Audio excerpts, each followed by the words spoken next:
What's up, guys? Today's episode of the Drunken Boxing Podcast is a very special one. My guest is Andy P., who is joined by returning guest Mike Wicks. Andy P., in reality, is the godfather of MMA in China. Born in Taiwan, Andy grew up in the USA, where he got into Gracie Jiu Jitsu. He came to China and went on to be the catalyst for the origins of MMA and BJJ in the Central Kingdom. He is the direct reason why Xu Xiaodong moved on from Sanda and got into MMA, as Andy P. fought Xu Xiaodong in the early 90s when Xu was a Sanda fighter, and Andy submitted him with an armbar, changing Xu's trajectory for the rest of his life. Zhang Weili, who is China's first UFC champion, was first taught BJJ by Andy. He also started the first official MMA event in China, named The Art of War, and has promoted and developed Brazilian Jiu Jitsu in China from its very beginnings until today. Mike Wicks was there with Andy from the beginning, and they recollect the history of MMA and BJJ in China in this candid discussion. This is some important history that needed to be told, and I really enjoyed this discussion, and I'm sure you guys will too. Okay, welcome guys. Andy P., Mike, you're back. Your first time here. Thanks for coming. Thank you. Thanks for having us. Yeah. So, Andy, Yes. A lot of people don't know your background, so maybe give us a little bit about your background. Okay. So, I was born in Taiwan, moved to the United States when I was very young, like 6 years old. Are we allowed to say that now? Still? No, I'm kidding. I would. Taiwan? No, it's okay. You can say whatever you want here. In 1997, so I grew up in the States, grew up in California, educated in California, and in 1997 I moved back to Beijing. And I've been here in Beijing ever since, training jiu-jitsu, promoting jiu-jitsu, promoting MMA, training fighters, training regular people, doing events, and that's basically it. I met you because there was a South African Sanda fighter. I was the South African Wushu Federation. Were you with Darren? Yeah. You were with, Yeah, I remember. I ran the federation. I was the Secretary General. You came with him. Yeah, and then he came, he ate with you, and that's how we met. But that was what, 14 years ago? Wait, hold on. That was in, how many events did he fight? I think he only fought one. Yeah, he only fought one. Which one was it? Hold on. It must have been Art of War. Hold on, don't tell me. It's Art of War 10. Alti Zhongxin. Yeah. Yeah.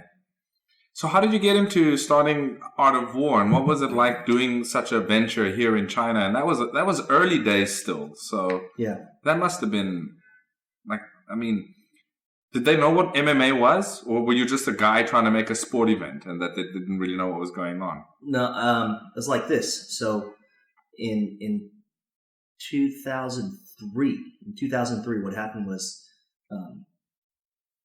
I had fought this guy named Xu Xiaodong. Oh, Okay. Lots of people know that name. Yeah, now. maybe a lot of people know Xu Xiaodong.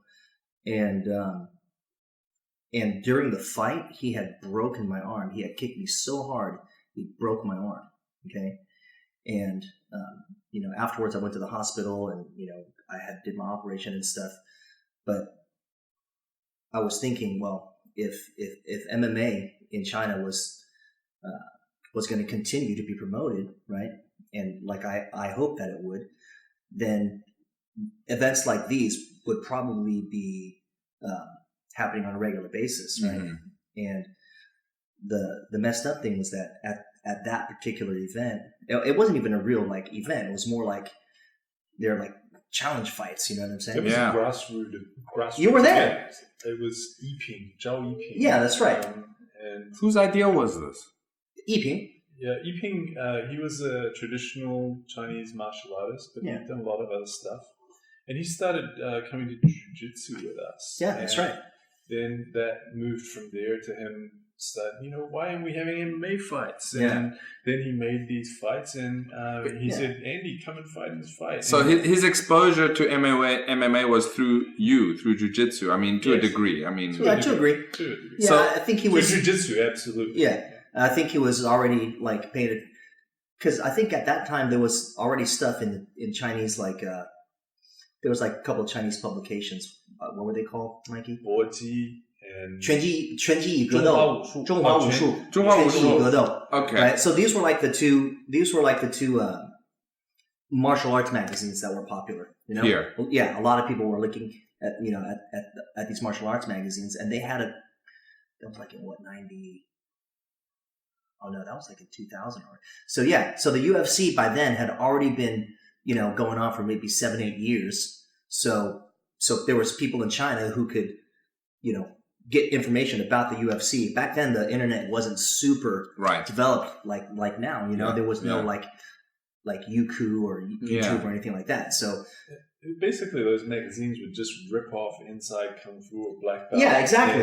And just take the article and translate them. Right. They would lift articles directly from Black Belt magazine or from like Karate Illustrated. So you had even the pictures. You had these Hoist Gracie, frame by frame instructions. Really? Did they even put that stuff in there? They just lifted it directly. Basically, anything that was in Black Belt magazine. People who had friends in the United States would buy a copy of the magazine and would send it back, and then they would just lift it like word for word page. They translate it and lift it right out of there, pictures and everything.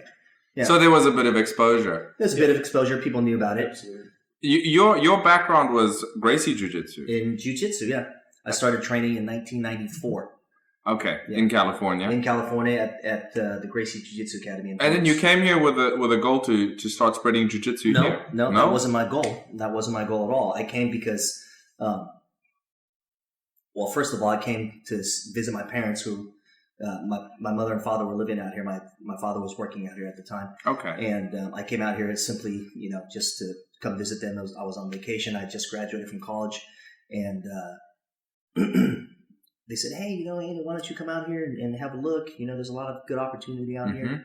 But at that time, I wasn't really, focused on, picking up my life and then just moving halfway around the world. I'd been living in the States then for like 20 years already. So, all my friends were back there, and I didn't plan on coming out here, but I came out here and visited for a month. I really liked it. And then when I went back to the United States afterwards, my parents kept on saying, yeah, come out here. So finally I was like, well, I'm not really doing anything over here. You know what I mean? Yeah. It wasn't like, I was, involved, like, super involved in my career or anything. I had just graduated, literally. You know what I mean? So I wasn't tied to any like job. And, what I really wanted to do was music at the time. Oh, wow. Yeah. I'm a guitar player. So what I really wanted to do was music with my band. But, unfortunately there was some things happened with the band, and, we lost our drummer at the time. And, so it was a bummer because he was the best drummer in the world. And there's no way you could replace a guy like that. You know what I mean? So the band wasn't going anywhere. I was super bummed out. I was like, man, okay, maybe I'll just go out for a little bit and check it out. And then, 1 month turned into 2 months, turned into 6 months, turned into a year. And, once you start developing a network and developing friends, and then the key is having training partners. Once you have training partners, then it's like, then you feel at home. So is that what you did? You were just looking to make a group so you could train with people, so you could keep your training up. Yeah, so I could keep my own training up, and, just exploring any sort of opportunities that were available out here. I didn't come here specifically to promote jiu-jitsu. It just ended up that way. Right. Yeah.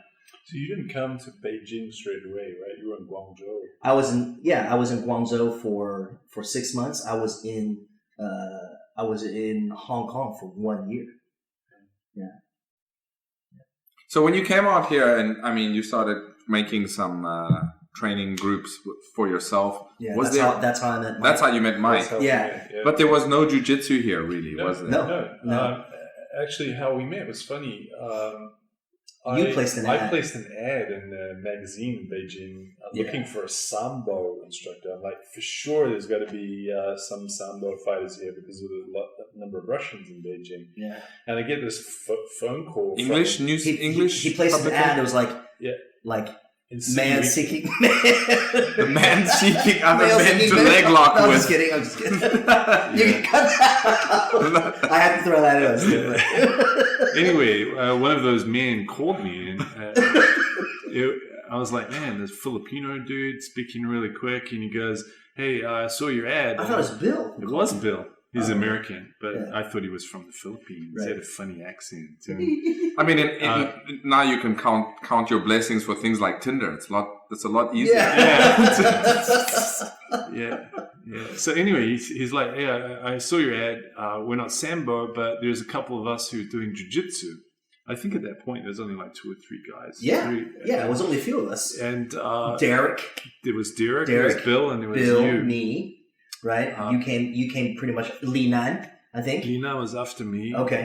And so I was like, yeah, I'll come down and have a look at jiu-jitsu. And I went down. You came with Lil Pule. That was later. Okay. Later, yeah.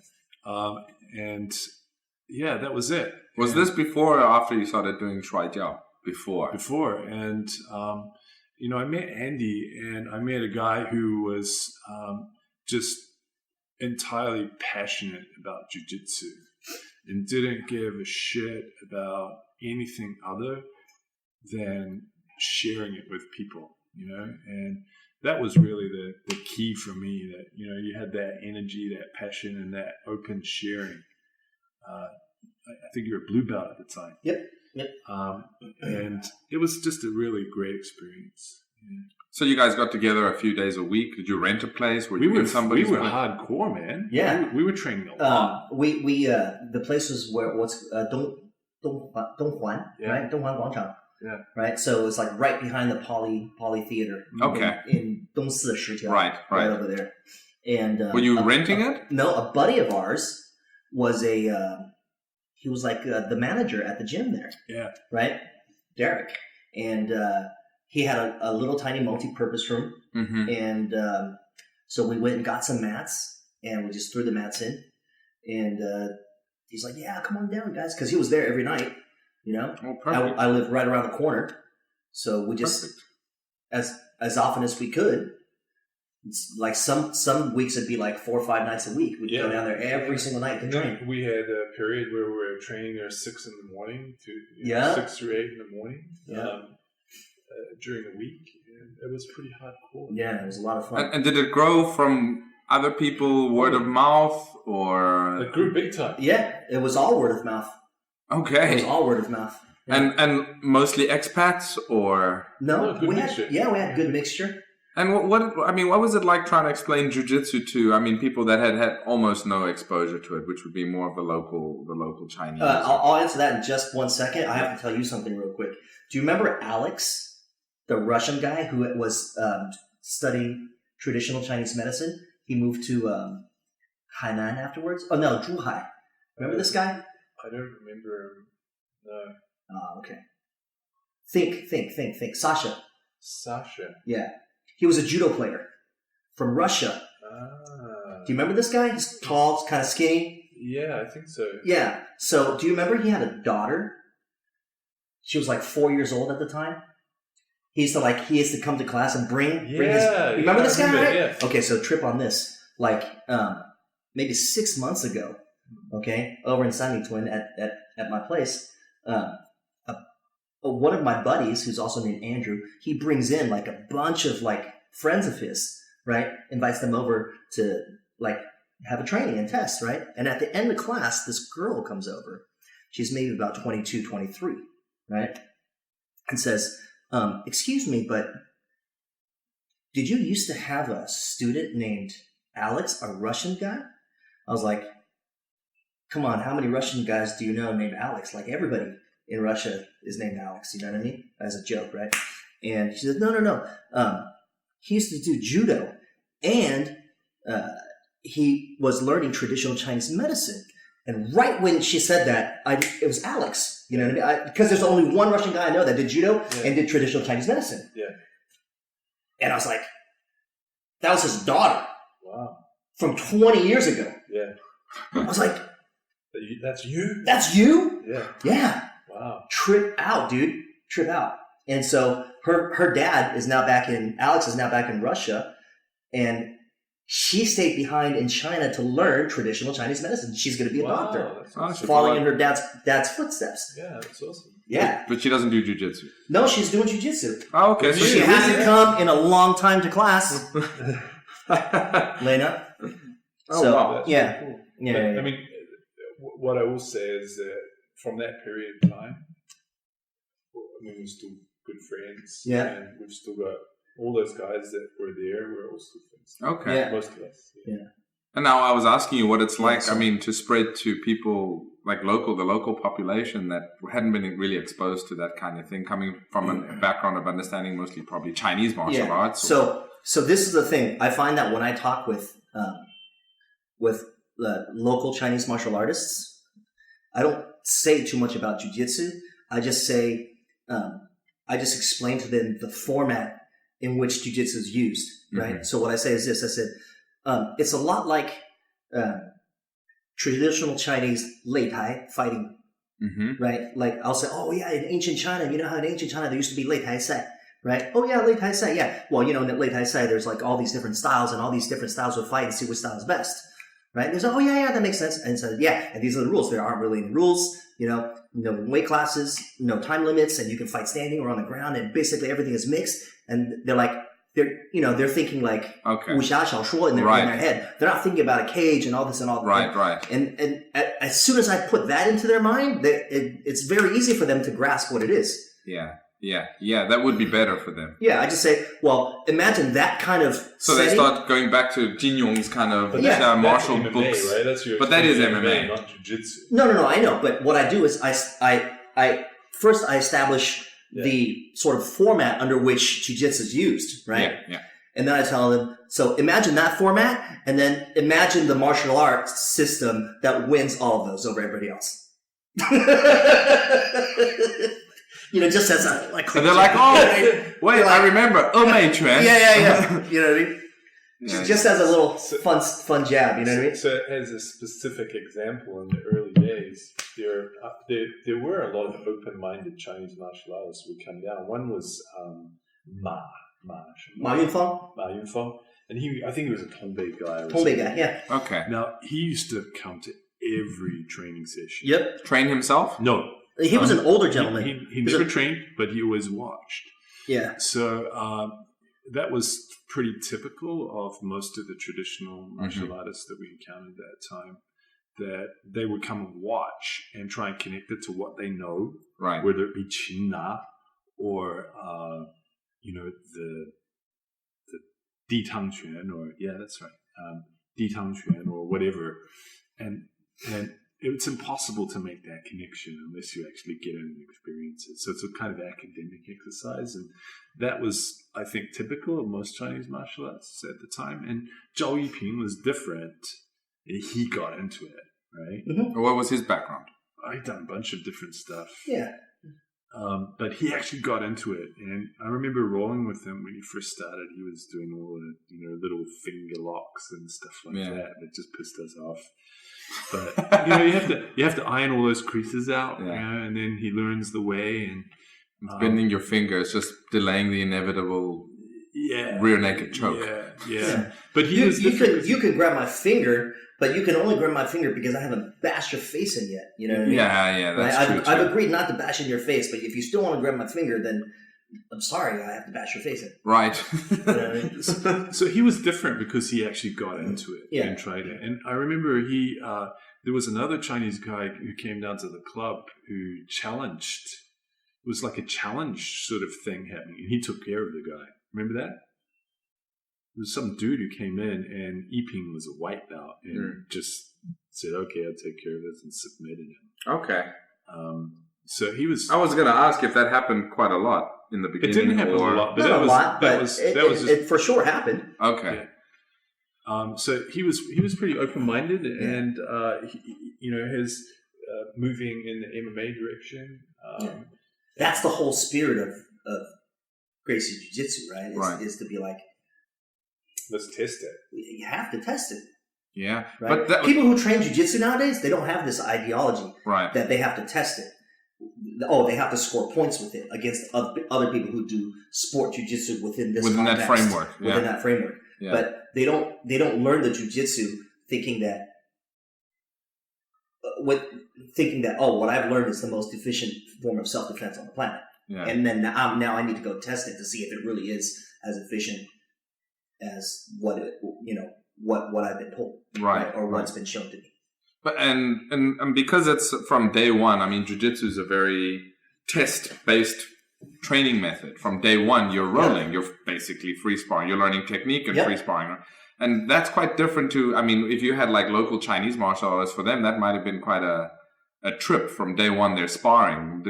Did that make people turn away? Some of them. I think it depends on which style. For example, if you have for example, 摔跤, 中国式摔跤, oh, that's different. Style wrestling, right? Yeah. Guys who do Chinese style wrestling, they show up. Then for them, they're really accustomed to that style of training. You know what I mean? Yeah. Oh, that makes sense. You know what I mean? Yeah. Right? But if you're talking to some guy he's used to only doing 站桩 for 2-3 hours a day, and then you want to have him like physically making contact for 2 to 3 hours, then with a resisting guy who's also trying to kill you, within a restrained setting. Yeah. So it just, I don't know. It's just different training styles, right? Some people really gravitate towards it, and then some people, oh man, it's a little bit too much work, or it's easy for me to get. You get injured. Sorry. Yeah, that happens. You get injured, right? I was actually listening to. I don't know if you've heard this podcast called "Hero with 1,000 Holds." Yeah. It's actually a grappling wrestling. It's a guy who goes into research on older styles of wrestling or wrestling culture around the world, and a lot of the cultures that had a takedown based wrestling culture without submissions was exactly for that reason, because they couldn't afford to get injured, because they had to go back and be like blacksmiths or farmers the next day. You can't sit there and heal your shoulder for the next 2 weeks. So the Gilmer and the Turkish wrestling where they don't have submissions. Well, even Irish collar and elbow wrestling. Yeah. I mean, it's just like once you're down, it's done, and that kind of makes sense when you put it into that context. They can't afford to get hurt. Yeah. I think we sometimes look at things and we think, oh, they're not effective. I think they understood what they were doing, what they were cutting out, but they did it for those specific reasons. It's not like they thought once you take the guy down, it's over. There's certain cultural and realistic reasons why their art looks the way it does. And every culture has wrestling, almost every culture. Yeah. And some cultures had a lot more to it, like submissions, striking. Some were just wrestling and control and pinning, or just takedown, etc. So, well, I mean, Zhao Yiping was really keyed into the community of Chinese martial artists who were willing to test themselves. So that's why you could put these events together. Yeah. He knew the Xu Xiaodongs, and he knew that was it the guy whose hair was falling out, that old ass guy who turned up for every fucking MMA fight. Really old guy. And his hair was falling out. And he was half bald and long hair. He looked like Gollum. He's gonna listen to this and be like, he was this old ass guy, and you know what? I don't think he knows who Gollum is. He just liked to turn up and throw down. And he was a Chinese martial artist. He just wanted to fight. And he was fighting? He was a taking super part? nice guy. Yeah. And he learned jiu-jitsu, and he took what he knew, the traditional stuff, and started. He got his ass kicked a few times, and then he started kicking ass. Nice. So that's the way it is, though. Yiping was really keyed into that community. Okay. Like even down to the referee, they had this Wing Chun guy, and he was Wang Zhipeng. No, Wang Zhipeng, the Wing Chun guy. Here in Beijing, Yiping thought it would be a good idea. Hey, this MMA is great. We can fight. And he thought it would be a good idea to have fights with nunchucks. Like, we can do the same thing with nunchucks. Remember that fight? Mm. And they actually tried it. Yeah. Like, with nunchucks. Full on fight. And who was bleeding at the end of this? No, they had. Wang Zhipeng was the referee for that. And I never seen a guy, like, full on swinging at one another, jump in the middle to stop these two guys. So Yiping was really keyed into that community of people who were willing to test themselves. And I think, from your side, you saw this is being done at the grassroots level. But if the sport is going to grow, safety. Yeah, safety is the most. Safety was the most. So nunchucks are out of the question. Well, I mean, I think that's where Andy's inspiration, probably part of it, came from, right? How do we grow the sport? We've got to do it safely. So you became more involved in actually trying to promote and develop and go that direction while you were here. Yeah. Just through this haphazard way. Well, this is the thing. Like, by the time I even had any sort of inclination to want to promote events, this was already like I had already been in China for 7 years. Okay. Right? At least 7 years. Yeah, 7 years. So, having met all these friends and having met all these students and having met all these people, over the last 7 years and trying to explain to them, no, this is an awesome thing. Jiu-Jitsu is awesome. MMA is awesome. And then slowly having more and more people accept that Jiu-Jitsu and MMA are awesome. And then suddenly you see an activity which might kill everything you've done in the last 7 years. And that freaks you out, right? Because if Xu Xiaodong would have kicked me in the neck and broken my neck and killed me, So what led up? MMA would be, you know what I mean? Or not me, but like, what if it was like another person who got kicked in the head, right? There was no doctor there. The only doctor that showed up on that day was a doctor that I brought myself, right? I said, hey, just in case, whatever, please show up, right? Yeah. So there was no doctor there. There was no medical check. There was no, everything that needs to be done for a fight, like pre-fight, was not done at all. Yeah. You know what I mean? What led up to that meeting with Xu Xiaodong, and how did Xu Xiaodong get in the middle of this? So by that time, there was already people in Beijing who were like training MMA. Right? Okay. So for what goal though? Because it was fashionable, it was cool. Oh, just for themselves, not as a profession. Cool. No, not as a profession. Okay. UFC was cool. All right. Right? And it was a new sport. It was developing, and people thought it was, you watch the UFC, you're like, oh my god, I can't believe this. So there was people who were attracted to that style of martial art, that style of combat. You know what I mean? In that environment. So there was people training it already, and then like Yiping, like you were saying, Yiping knew like all these different people, right? Who were training and who were. But who was teaching these people? No, they were discovering it. Okay, so it was like a self-discovery kind of route of MMA Mark training. Coleman, you know what I mean? Yeah, I get it. Who taught him to put the dude down and then use his forehead to headbutt the guy? You know what I mean? Yeah. Like he figured it out on his own. You know what I mean? Right? Because everybody has their own style. You know what I mean? So as long as everybody agrees on the environment, the rule set, then that's it. Which essentially is what MMA is. Yeah, that's 这是你的门派，这是他的门派，这是他的门派。His style. But we agree on this set of rules. Yeah. Exactly. Right? Yeah. And that's traditional Chinese 擂台比赛. Right, that's what it was. Right? Yeah. So, and like I was saying before, having explained it that way to the local Chinese martial artists, for them, it was a lot easier to accept. Right. They didn't have to. Oh, it's a new sport. It's a Western weird. No, it's not, dude. Mm-hmm. This is dude. Vale Tudo is traditional Chinese martial art type. Right. Yeah. And so, what was I saying? I'm back. Yeah, how we got to that Xu Xiaodong event? What led up to that? Well, Yiping, he went around and called all these different people and was like, hey, let's do some kind of like challenge events. Yeah, you know what I mean? Right? Where just like the UFC, where you have this style versus this style or that style, and people getting together. It's friendly competition. There's no animosity. You know what I mean? Yeah. And so he contacted Xu Xiaodong and his group, which was Sanda guys. They were Sanda guys. Yeah, their background was in Sanda. Yeah. Right. At that point, was he still an athlete? Was he still competing and training? He was never an athlete. I mean, he was amateur. He was okay. Never but he was training in that environment. I think he trained as an amateur. He's from Shanghai or something. Shanghai, yeah, exactly. Yeah. He's from Shanghai. But he was never a pro. He was never in Beijing. There was no pro. There were Beijing team. Yeah, he was never Beijing team. Yeah, but I mean, the guys that were training there, they get, they have the opportunity to compete in the local Sanda events. You know, so. Yeah. I think he was. I mean, he was. Young. I think all those guys were from Shanghai, basically. He was. How old was he? Like 20? I don't think he was that young. So somebody got in contact with his group. Yeah. And then he arrived. Yeah. Okay. And so I don't know. So that was in October when him and I fought. So over the summer, sometime in August, Yiping did his first event. Right?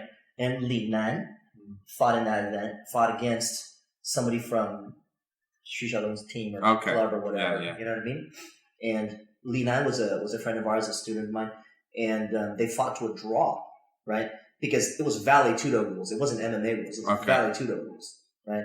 So, but it was like quite anticlimactic. You know what I mean? Guys stuck on the ground holding each other, you know, little tiny shots. It just, right? And both people were really tired, and there wasn't really no display of anything like technique. Yeah. You know what I mean? Right?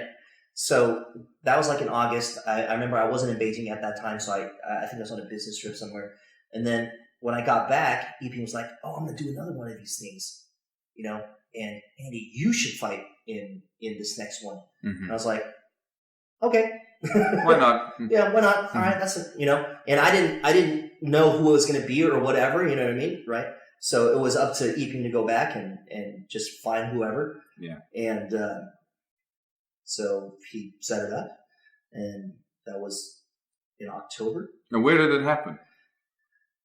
Like, it was near Wukesong, I remember. There was like an Aikido club. It was an Aikido, right? I can't remember where it was. But we all took the subway out there together. We all took the subway out We there. went to a few different events. There was one, do you remember that one was in a little square in a community? And we just put all the mats in the middle of the square and just threw down in the middle of their, you know, neighborhood. Yeah, in their neighborhood. It was like a neighborhood throwdown. No tickets, nothing, and people just stopped and watched. Just came over and watched, and we were beating the shit out of each other. Yeah. And no medical. Nope. No medicine, nothing. Nope. And nope. Yeah, that's what it was. You guys are so lucky nobody died. Yeah. Because that would have been a bunch of lava in jail. Yeah, that's what would have happened. Have one guy. Remember that Muay Thai guy, a foreign guy, who got drunk after his fight, and got into a fight with the police. That's not a winning fight. And, I forget. He was a French guy. Did Muay Thai, did Jiu Jitsu with us. Lawrence? No, it wasn't Lawrence. It fought one guy in one of these grassroots events that night, goes to Sunnington and gets drunk, starts a fight with one cop. Laurent? Was that Laurent? Then another cop. Before he knows, there's 10 cops on top of him. There was another French guy, Alex. Another Alex. But anyway, he ended up... You met Alex, no. you know? Oh. He ended up getting deported the next day. Well, obviously. Yeah. I don't remember that happening. But so, I believe it. Yeah. At that fight, that event that you fought Xu Xiaodong, you only fought him? Was it just one match per person? Yeah, it's just one match. So it wasn't like a tournament style, no, elimination? We had another guy there as well, Aaron Gardner. Yeah, Aaron fought, and then there was another guy. Who was the other one? I thought it was just you and Aaron. No, there was another guy. He fought, I can't remember his name. Aaron fought some guy from Qinghua, I remember that. It's another Sanda. Yeah, from their Sanda team. Right. So, what were you guys wearing? Were you wearing any gloves? Yeah, we wore MMA type gloves? MMA type gloves, yeah. And you had basic MMA type rules? Or no, it was Vale Tudo rules. Vale Tudo rules, okay. Yeah. So, okay. The interesting thing about it... Like, elbows to the back of the head, knees to the attacks to the head on the ground. Right. It was Vale Tudo. Okay. It was not MMA, it was Vale Tudo. I remember you got him in the armbar and... That was at the end of the fight. You let him go. And I didn't let him go. Well, he kind of tapped and you let him go. But then afterwards, it was like there was some like friction as to what happened. Did I really lose? You know, should we restart the fight or something? Really? Yeah. So I can't remember. You were high on adrenaline. I was high on adrenaline. Did you know your arm was broken? I didn't know it was broken, but it was hurting like crazy. So he just came out. The fight. I mean, I think I've seen a video of the fight. Yeah. And it was early on. It was a round kick, and he had his wrist like that, just caught him on the front arm, and I think it broke both bones, right? No, not both. It broke the first one. Clean. You needed a pin. A what? Did you get a pin? I got a pin. Yeah. Bam. Okay. Yeah. And then, I mean, you carried on the fight. You finished him with an armbar. He tapped. Yep. Was that? Yep, got mount. Yeah. And so we have another friend named Zhang Xu who's like, he was working for BTV, and he had this really cool TV program. It was called like like 格斗世界 or whatever. Mm-hmm. I can't remember the name. 搏击世界 or 格斗世界. Combat world. Yeah, and he used to travel around the entire country, you know, like shooting anything related to martial arts that he thought was cool. You know what I mean? Yeah. And this was like the first time he ever filmed, like, oh my God, these MMA and motherfuckers are trying to kill each other. You know what I mean? He's never seen something like this before. Yeah. And so he said, man, Andy, I'm gonna come film it, and I think it was Yiping who introduced him. It must have been. I think so. Yeah. Yiping was a real connector. Yeah. And so he came to film it, and he had his show on television in all these different provinces. Wow. You know, like it was going to be on BTV. It was going to be like all over the country. Yeah. He would just send a tape, and then they would broadcast it. Yeah. Right. So I knew that censors watching it would be like, dude, this is way too violent. What the hell's going on here? Yeah. Right? And I wasn't going to let this opportunity for jiu-jitsu and MMA to be shown on TV to like have it cut off. Yeah, because it would have ended everything. Yeah. So, not that I'm a great puncher in the first place, but like when I got him on the ground, I didn't want people to think that jiu-jitsu was this violent martial art that could only like maul. You know what I mean? Right? So I deliberately I tapped him. I wasn't trying to hurt him, you know. I wanted him to give me an opportunity to use a submission on him. Right. I know it sounds weird, like you don't think about all that stuff, but I was thinking about this. Yeah. You know what I mean? Right? So. Well, I mean, that's exactly why Andy is the person who deserves the credit for jiu-jitsu in China. Because right from the very beginning, he was not thinking short-term. He was thinking long-term. How do I take jiu-jitsu and get it so all the police and all the high schools in China are doing it? And he saw that 25 years ago. Yeah. And he's used that vision or that purpose to guide decisions in the moment. Yeah. So I purposely put my weight on him to get him to push. Yeah. So you get an arm. So when he pushed, he would extend his arm straight. Yeah. Right? That's like Gracie Jiu Jitsu Academy first day stuff. Yeah. He pushed, boom, you take the arm. Yeah. Right? And it happened exactly like the way I learned it. Yeah. Right? Yeah. So he tapped. And did you have any interaction with him after the fight? Did he? Yeah. Was he interested in learning afterwards? Was this something that changed him? No. I think like for a period of maybe like, I want to say, is that a blue belt in jiu-jitsu right there? Yeah, that's mine. Oh, okay. So for like a period of maybe, I want to say all the way up until 2017, Xu Xiaodong and I didn't really communicate with each other at all. Like between the period of 2000, after that fight, 2005, all the way up until 2017, I saw Xu Xiaodong maybe like 2 or 3 times. Mm-hmm. Totally. You know what I mean? Because he went into MMA in essence. You know? He started trying to have an MMA gym. And he had come to several Art of War events. I remember seeing him at a couple of Art of War events. And but him and I, you know, and you're young too, you know what I mean? You're like, you don't really think about right? But then I saw him. I saw him like in 2017 at a like conference or whatever, like a martial arts conference or whatever. And said hello, and now we're talking. And you know, it's all good. I mean, you know what I mean? And we're joking around. He said, "Yeah, we should like, you know, plan another, you know, event, and then just so people would pay attention." You know, it's like, yeah, you know, bring me some more eyeballs, Xiaodong. Well, you know, whatever people want to say about him, because I mean, he's got like, it's so mixed and it's so split, the opinions on Xu Xiaodong over the last 2 years with him beating the Tai Chi guy, and a lot of the people don't actually know the truth of what happened, why it happened, what he's saying, what he's doing. So there's like this polarization of people's opinion. It's quite interesting to see that the Chinese martial artists outside of China support him. It's quite interesting. And the Chinese martial artists inside of China, well, they think he's a villain. You know, it's like picking on Chinese weaklings. I'll be honest. I think half the martial arts in China kind of support it. Well, yeah, they do too. There is a lot. I mean, here I look too. at it this way. I mean, there's two aspects there. A lot of people outside China don't speak Chinese. Right. That So when you do speak Chinese and you listen to the way he talks, Yeah. It's kind of you like it's rough. fucking crass, no class, no style. So that gets up a lot of people's nerves. Right. The other thing I would say about it is people have a short memory, man. Yeah. Sanda, 30 years ago, Did the same went and thing. kicked everyone's ass. It did the same thing. So this whole discussion about what's good, Tai Chi is good, or this is like Sanda's already done this 30 years ago, 25 years ago. So it's just a repetition of what we know already. Yeah. So from my perspective, it's like nothing new. You know, move on. Yeah, there are people inside the sports administration, right? The 文管中心 Right. center, Yeah. right? They'll tell you that what he's doing now, they did 30 years ago. already. Right.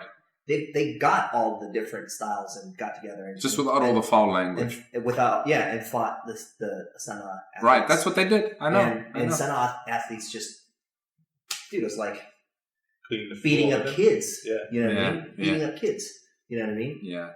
And probably there's a lot of people who are listening who, oh, come on, this and that. No, That's the unfortunately, reality. That's the reality, right? But that's what people don't get either, Yeah, you know? nobody knows more about Chinese martial art than the Chinese government. Right. Yeah. Nobody knows more about traditional Chinese martial art. There's a department that is funded with state money and they specifically go out and they study and they analyze and they research this stuff. Yeah. It's not. I mean, if there's like, you know, an old man with a white beard hiding in the mountains, you know, and other people know about it and the Chinese government know about it, that doesn't exist. No, they know everything that's going on. Yeah. Yeah, for What sure. was funny about those old grassroots MMA competitions, you know, I remember I was a referee in one. That was a mistake, but we'll talk about that another time. Why? Well, how it was judged. Ma Yunfeng was like two Chinese referees, two Western referees. It was me and Matthias. And the first fight was Evan. And we were like, well, obviously he won the fight. He only did jiu-jitsu. For sure he won the fight. Evan Zaremba. Yeah, and I remember. the second fight was somebody else. It was one of our guys versus, and I said to Matthias, well, it's obviously our guy won that fight. But Chinese side, well, we gave you one already. Oh, shit. So you should They're doing this. You should give us this one. And I was like, okay. It became a foreign versus... Yeah, it was foreign versus thing? Chinese. And I just like, I knew the dynamic I was up against, right? Yeah. I was like, okay. And Matthias got up and stormed off. He didn't speak to me for like 3 months after that. Wow, he was upset. Yeah, he was like, how could you do that? You know? But what I was going to say, I fucking forgot what I was going to say. And that's just on coffee. I'm the one drinking beer. You're forgetting what you're saying. Yeah. No, it's connecting. It's the ADHD, bro. Okay, I forgot officially. Right? It was connecting what you were saying about the government back to those. They know everybody. That's what he was saying. They know everybody. They know people that you don't even know. Okay, yeah. So in those early days, you would get all these traditional martial artists, the masters, turn up and watch from the sidelines, right? And then come and say, hey, can I have my photo with you? So you take a photo. Next thing you're their student. And then in the next month's martial arts magazine, there's a photo of you with this master. And the title says, Western. Said master defeated fighter from New Zealand. Yeah. And that's what we... They still do that. Yeah. They still do that. Xu Xiaodong was going to fight that Ma Bao Guo. Yeah. And he did the same thing with a British MMA. That was... Yeah, one of it's either Guo Bao or Bao Guo. Yeah. And he did the same thing. Yeah. He did the same thing to an MMA. He paid the guy to do a promotional video. It's like, you're just going to do some shadow boxing with me. Yeah. And then he comes back and he got this promotional video saying... He said that it was a real video. Right. And this is why Xu Xiaodong actually challenged him. You see, this is what people don't get. Like, they want to blame Xu Xiaodong. He's picking on weak people. You put your foot in it. Yeah. You invited this. You lied. You're supposed to have some sort of morality, isn't it? Wude and all of this. And then you deliberately lie and mislead people trying to pump yourself up. I mean, that's ego on top of it all. And then when somebody calls your number up, you're like, oh no, he's picking on me. And everyone is like, protect the guy, protect the guy. I'm like, no, okay, no, these are guys that actually need to get smashed. Because that'll be a message to the next idiot who tries the same thing. Well, I think there's more idiots than people who can smash idiots. Yeah, that's the problem. That's true. That's true. Yeah, I think that's an uphill battle, that, for sure. So, Andy, from there, you decided to go into starting to promote bigger and bigger events, and Art of War was born? Yeah, so basically what happened was during the downtime, I had this injury. The broken arm with a pin in it. With a pin in it, you know. Did you take the pin out? The pin's out already, yeah. Okay. But man, it was a horrible experience for me because the pin that they used, I think, was a little bit too large, right? And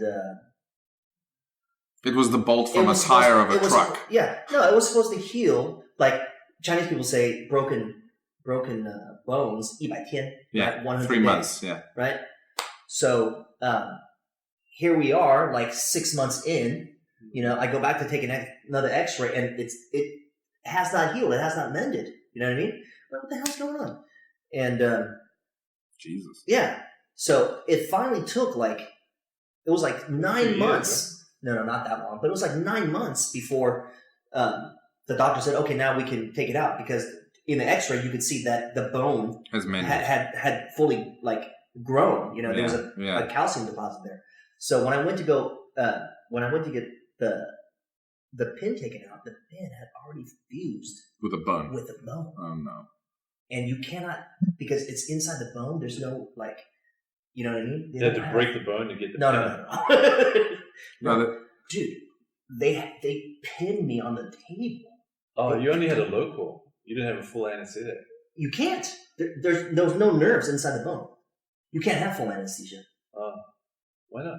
Because they didn't give it to me. They often do that here. You know what I mean? They often, you know, the guy I was telling you about that trains with us, Zhang. He had his ACL reconstructed under local anesthetic. Fuck that, dude. Yeah, fuck that. And he was like, he was listening to drilling and hammering, and he was like, no. That's horrible. Yeah. And they're cutting pieces out of here, you know, because they take a piece out of your hamstring to, and he's awake. Yeah, it's scary. It's scary. Yeah. So it was a really, really bad experience. It took about 45 minutes for them to get the pin out, right? Jesus. And you know, they were calling doctors in. Eventually, they got a mechanic. You know what I mean, right? Yeah. And pneumatic drill. You know, afterwards, the doctors were like, "Man, Andy, look!" They showed us their hands, and they had blisters on their hands from where they were, because right here. They weren't wearing gloves. No, they had gloves, but they were gripping the chins, the pliers. The pliers so hard, 2 of them, that they had blisters on their hands. Yeah. Right. So finally, they got it out. So looking back on it, was it worth it to fight Xu Xiaodong? Worth it? Was that armbar worth it? You know what? It was. Yeah. It was. I think it affected him, whether he wants to say so or not. It affected him. No, sure. I would put it this way: it gave Xu Xiaodong his direction in life. Yes, it was that fight was a turning point for him. Yeah, absolutely. Yeah. It gave him his purpose and direction in life. Yeah. At least something good came of it. Yeah, well, for me, you know, I know jiu-jitsu works. Yeah. Plus, you got inspiration from the fight as well. Yeah, you know what I mean? I know jiu-jitsu works. So that's all I wanted. That's all I needed from it. You know? But where did the stimulus for Art of War come from? Well, it's because my arm was broken, and I didn't want, if, let's say, another one of these events happened, right, and somebody got kicked in the face, and then or died, or broke his neck, or had a serious injury, right? Then, because none of it was sanctioned by any government department, because there was no safety precautions, it's really easy for the police to come, or whoever wanted to find fault and spin it the wrong way. Oh, 你们在打黑拳. Oh, yeah. You know what I'm saying? Illegal fights. Yeah, you guys are, this is illegal. This is underground. Yeah. And so that means what? That means jiu-jitsu is an underground thing. That means MMA is an underground thing. So if then it just gets outlawed. Yeah. Right. Well, that's how they do things here. Yeah, exactly. Right. Exactly. So that freaked me out. I didn't want that to happen. Right. So I was thinking, well, the only way that would never happen is if you get the government involved, and then the government says this is okay. Yeah. Right. And in order to get the government involved, you have to do a bunch of like Things. preparation work. You know what I mean? Right. You got to really make this like a mainstream sport. And that's what you started doing. Yeah. Right. What hoops did you have to jump through to get that done? I can't imagine it would have been easy. So much hard work, dude. Yeah, I'm sure. Especially back then. Dude, I could tell you so much fucked up shit. Well, that's what this podcast is Yeah, for. I mean- So tell us what you feel like telling us. Well, it started, I'll put my memory of this, it started with that core of jiu-jitsu guys. We all sort of rallied around the same vision that Andy had for jiu-jitsu and for MMA. And there was a core group of guys that we all came together and said, we're going to do what we can do to make this happen. Yep. So I remember Bill Inning was helping him out with some of the management of the event, and I helped him out with finding some fighters. And, where did you go look for these commentary? and the commentary, and we all sort of just try to help out. Yeah, and where get you this could. thing going. Yeah. And then it just took off. Yeah. It took off from there under Andy's leadership, and Lil Play was a big help. yeah, Right. And how did he get behind this? he was my teacher. Yeah. I know, but why would he get behind this? Well, Lupole, Because He's kind of progressive. I had him in South Africa as well. He came to South Africa, I think, in 2003 or 2004. Or I would describe him as somebody he's a learner. He's a passion for learning. He's open-minded to new things. Yeah. And when I started raving to him about jiu-jitsu and about MMA, he was interested, you know. Mm. And when Andy came up with this idea, we were like, well, we definitely need to get the government involved in this. And I said, I know exactly the person. Yeah. And it was a match made in heaven, you know, because you guys had a great partnership. Yep. Right? Yep. I would say that partnership was crucial for the development of MMA in China. If there wasn't that partnership, without Lil Play, And just who knows if there'd be MMA in China right now. Yeah. So he helped to get the government side of things going through. Yeah, he is a government official, right? Yes, he's a government official. So he understands, you know, all of the intricacies of, you know, what they would be paying attention to, what they're afraid of, right? What they would support, what they won't support, right? So it was, you know, baby steps, you know, and it got to the point where we had done so many baby steps, and had produced a reasonable body of work, right? To where people are starting to think, oh, nothing bad has happened so far, right? And maybe it's not that bad. Yeah. These guys appear to be, you know, following all of the safety protocols, right? And they're also paying respect where respect is due, right? They're calling, you know, the right departments. They're becoming friends with the right officials, right? The right departments are being represented at the event, right? So even though there's no formal sanctioning, all of the people who would sanction the event are all sitting right here right now, right? The only thing, the only protocol missing is a piece of paper with a stamp on it, right? You know, but all the people who would give that stamp, they're all sitting in the same room right now, right? Or they're all sitting ringside, or they're sitting on the, you know, on the 主席台 in the VIP section. Right.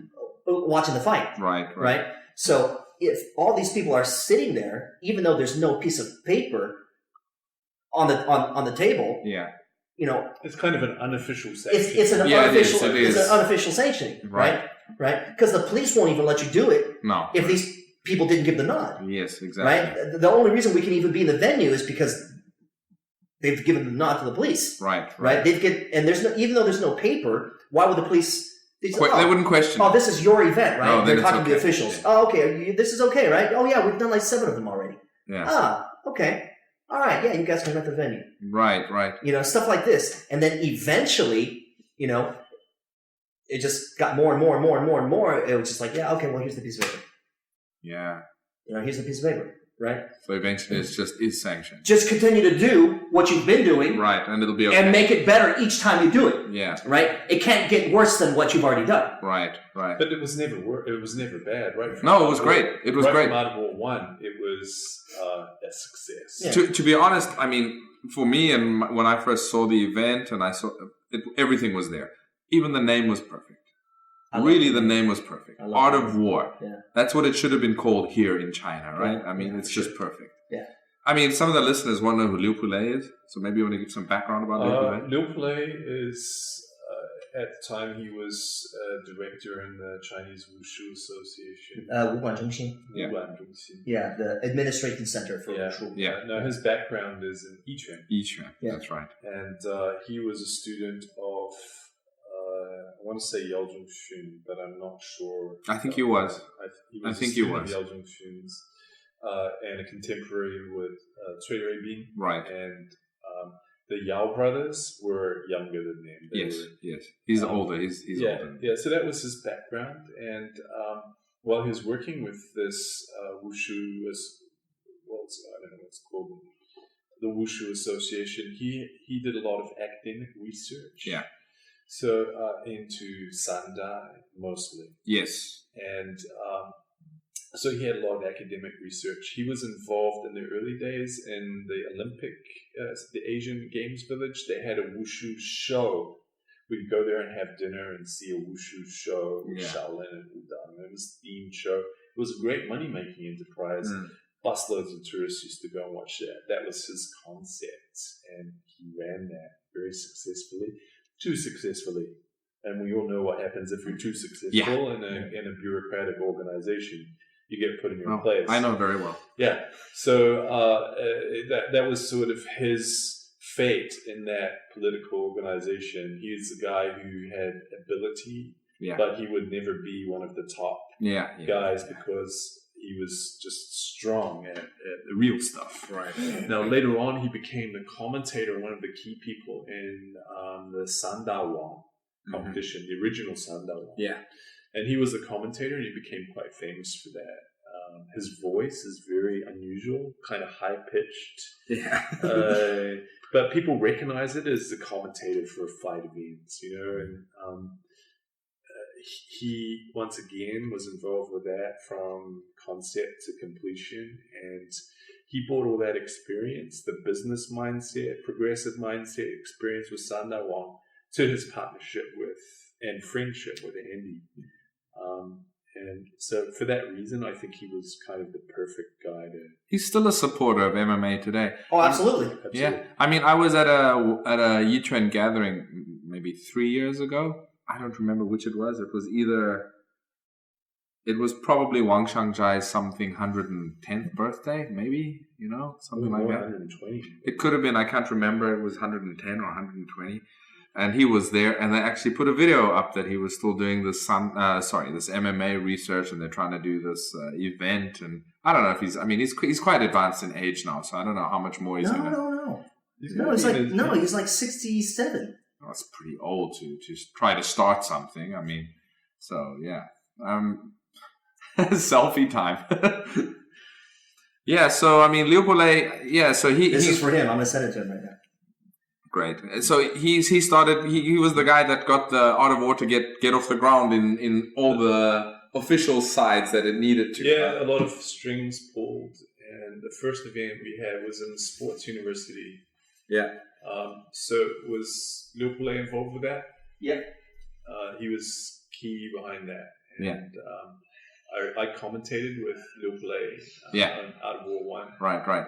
And I got a lot of, actually most of the fighters from Zhou Guojun, the 7-time national Sanda champion in China, who to this day is a personal friend of mine, and who I met to get fighters for war. And so he had a lot of fighters who were fighting K1 at that time. That was his main business, sending fighters to Japan to fight stand-up. And all the fighters he provided for Out of War 1 were stand-up fighters. They were K1 level fighters. They were good fighters. They weren't Sanda fighters. They'd come through Sanda system. And then gone into K1, so they expanded. K1 style fighting.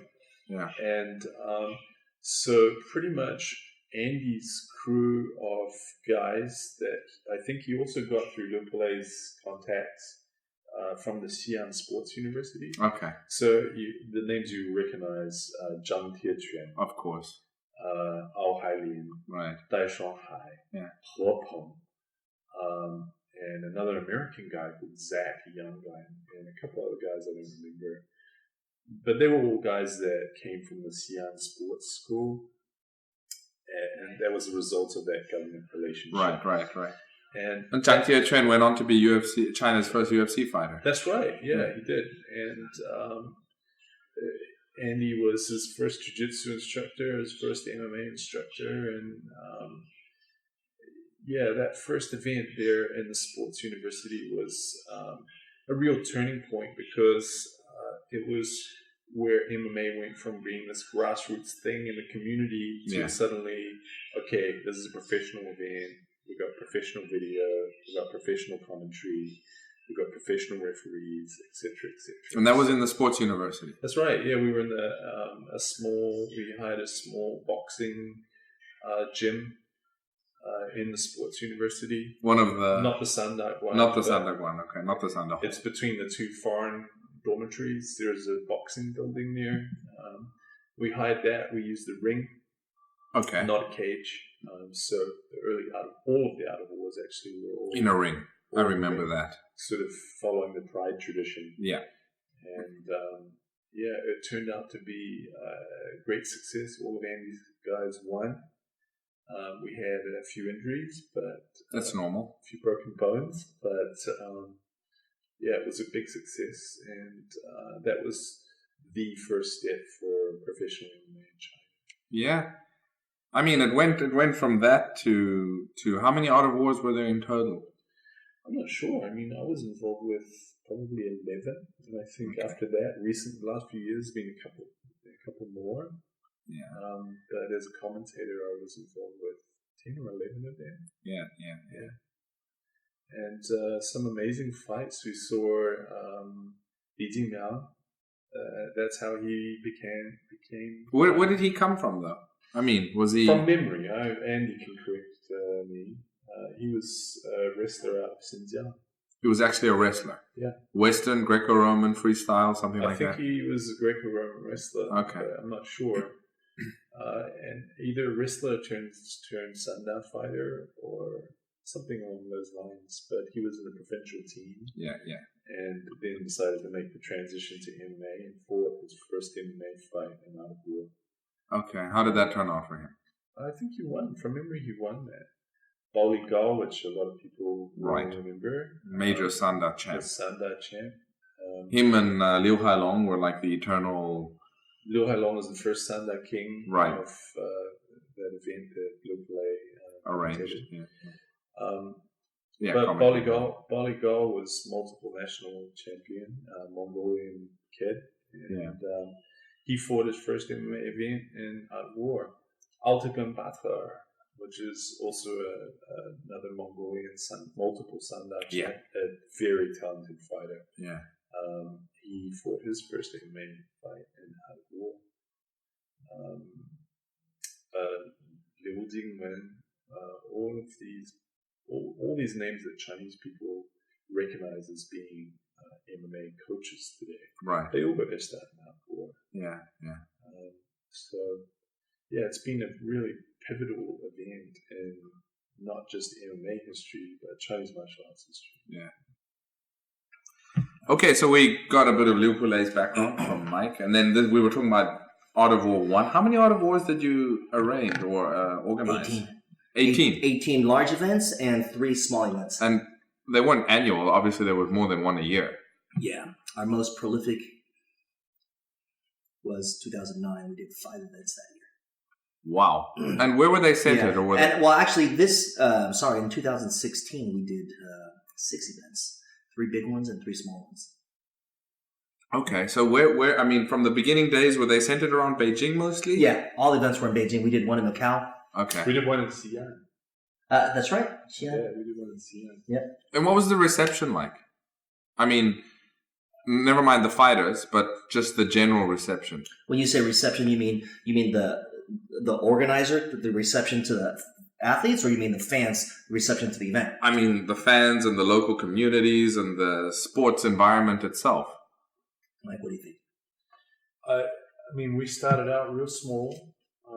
Two dash. Yeah, and it was full house. Yeah. Oh, can I just say something about that real quick? Yeah. About the TU Dashi, about being the sports university. Yeah. So, like an hour before the event is supposed to start, there was probably like 500 people waiting outside to get in. And what advertising? How did they know about No this? advertising. No advertising. Not at all. We weren't allowed to advertise. Wow. And so this is word of mouth. Yeah, and this is and inside was already packed. There's like another 500 people waiting outside. It was a security issue. Yeah. Okay. Yeah. It was already packed inside. You couldn't get in. And it wasn't even in a large venue. It was in the boxing training hall. Yeah, he said so. Okay. Mike said so. Yeah. So we look out the windows, okay, and there's students who had climbed trees so they could look through the window and get a better view of the ring. Okay, look out this window, and there's students who had crawled onto the roof of adjacent buildings so they could see through the window and get a better view. Right, instead of looking through this way, they were looking this way. Yeah. Right, and then in the locker room, in the locker area, we just set up some partitions. Right, we caught people climbing in through the window in the locker area, like in the changing area, the warm-up area. Okay. Right? And the windows are opening like this. I know those. Right? They're not like this. They're opening like this. So imagine trying to crawl through. Yeah. Imagine how difficult and also dangerous. It's kind of dangerous too. Yeah, You know, it's freaking glass. Right? People trying to get in because they wanted to watch the fights. Right? So based on that, I remember Bill going out there like, you guys all gotta go. You guys can't be around here. Right, trying to control the crowd. It was crazy. What what rule sets were you using for the first, or is it the same rule set? Did it evolve? Pride rules, right? Pride rules. Yeah. Soccer kicks allowed. Soccer kicks allowed. No, it was Pride mixed with UFC rules.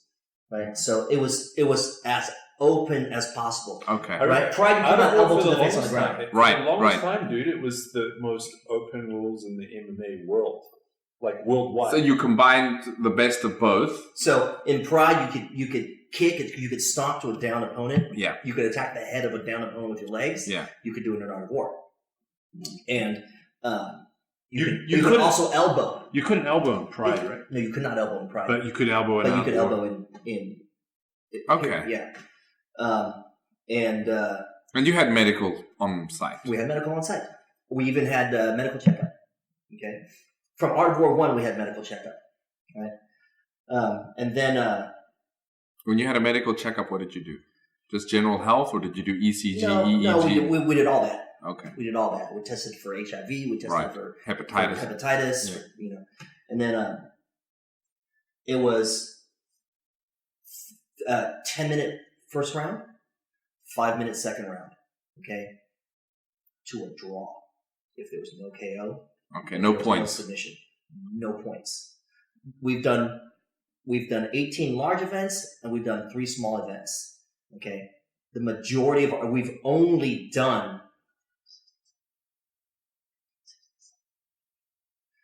Out of all those events, we've only done 7 events with judges. Why though? All the way from 1. Why to 15. Why did you choose to use judges? Just to have some sort of a result?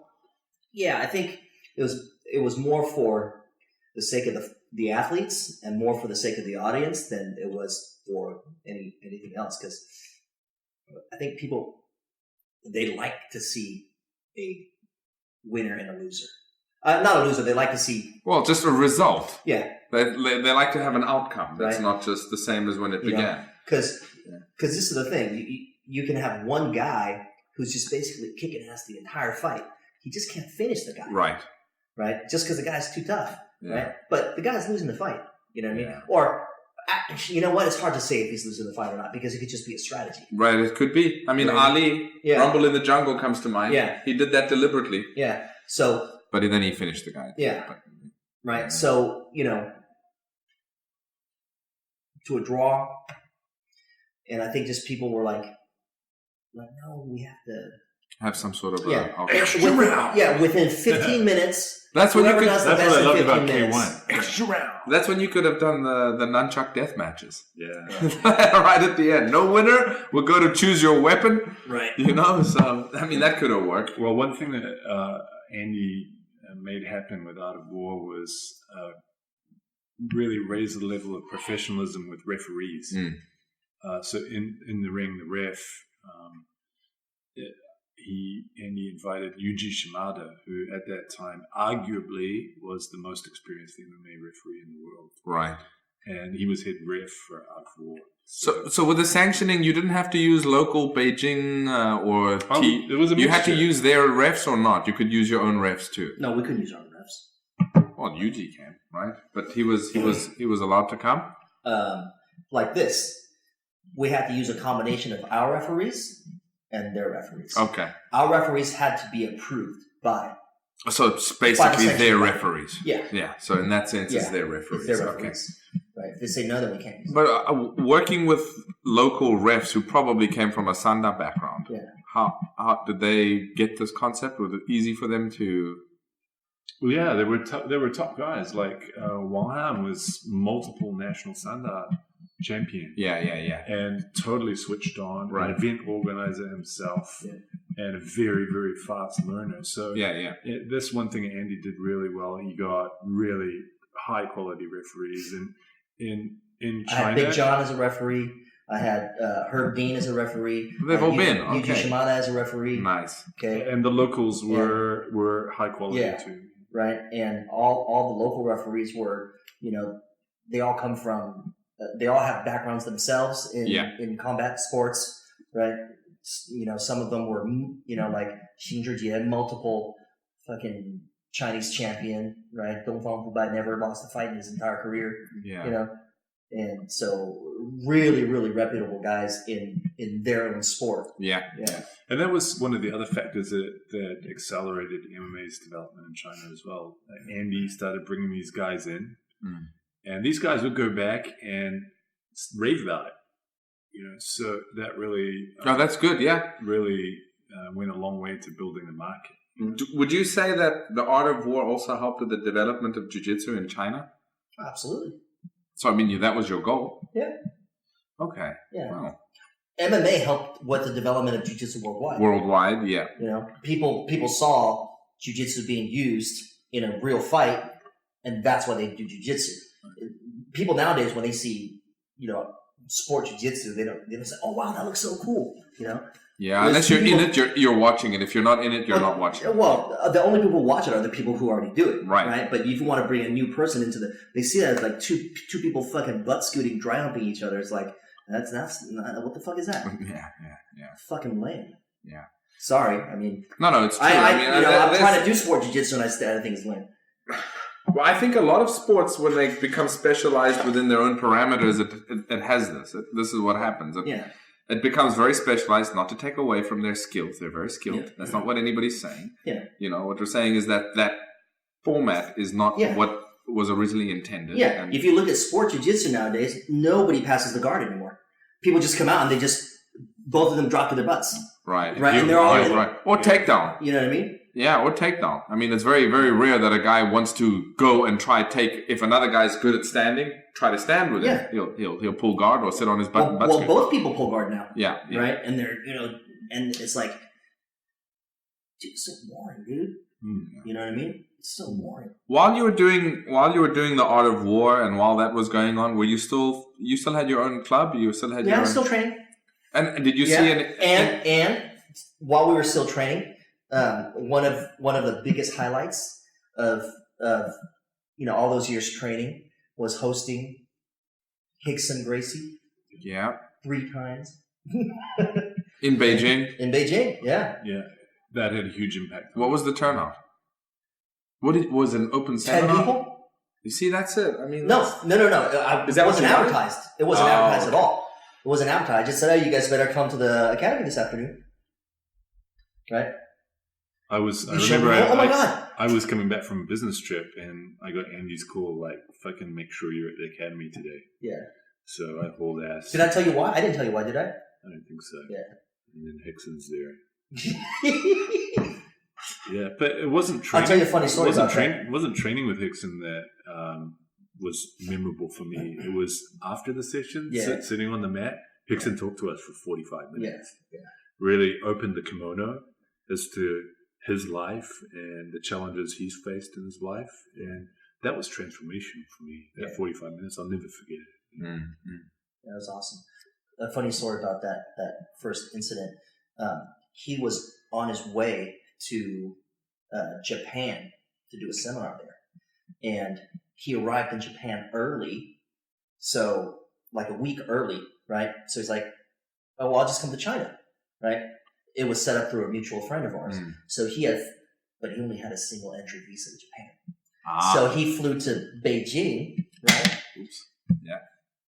You know, hanging out for 3 days. We went up to the Great Wall and did seminar and training, private training. He was awesome.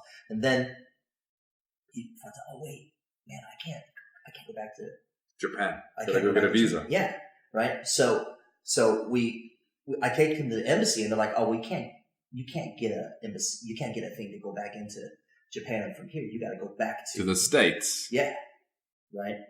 No, you got to go back to Brazil. He's holding a Brazilian passport. Oh, right. He's holding a Brazilian passport. Yeah, okay. You got to get a. He's like, "I'm not gonna," you know what I mean, right?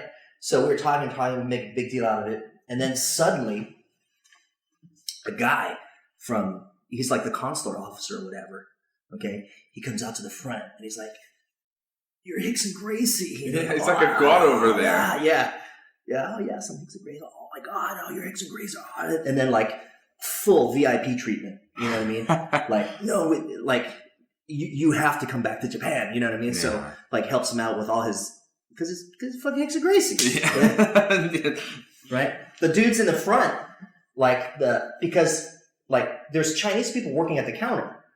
They don't know who he is. Yeah, they have no idea. Just like when I go to the US Embassy, there's like Chinese people who are working behind the desk. Yeah. You know, right? Yeah. At American Citizen Services, right? They don't. Yeah. They have no idea. Yeah. You know, but the consular, who's a Japanese citizen, who probably knows about pride and jiu-jitsu, he knew who Hickson Gracie was.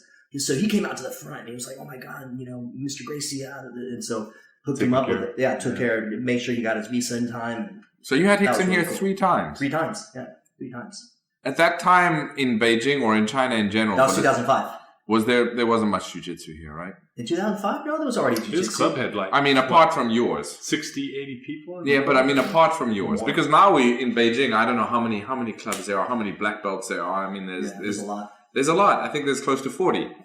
More? I think. Yeah, something like that. Yeah. So, yeah. Andy also bought Vanderlei silver over. Yeah. That was twice. Yeah, he was kind of a different cat to what you saw on TV. Really? Oh, okay. Super nice. Okay, so he's not highly religious, deeply religious man. He's not an axe murderer in person. No, not at all. No, not at all. Super cool. And remember Nuno? Yeah. Dude, me and Nuno and Vanderlei, the 3 of us in Macau, drove all over Macau and went to all those little tiny Chinese restaurants, and then we played video games. Nuno drove us all around Macau, playing video games and eating at these little tiny restaurants for the couple extra days that he stayed there, because of Art of War 12. You don't think you did any massage parlors? Yeah. So it's Macau. What happens in Macau stays in Macau. What happens? So your Art of War, you're still organizing events? Right now, we haven't done any Art of War events since 2016. Are you looking to? For sure. But unfortunately, MMA events at this current moment, they just burn way too much money. They burn way too much money. They don't make money. Yeah. So we don't want to do anything that doesn't make any money. But would you say that the sport now in China has a bright future? Oh, absolutely. Absolutely. It's always had a bright future. Yeah. It's just about opening it up. Well, opening it up. And this is the thing, you have to be the kind of person who, you have to recognize that there's a light at the end of the tunnel.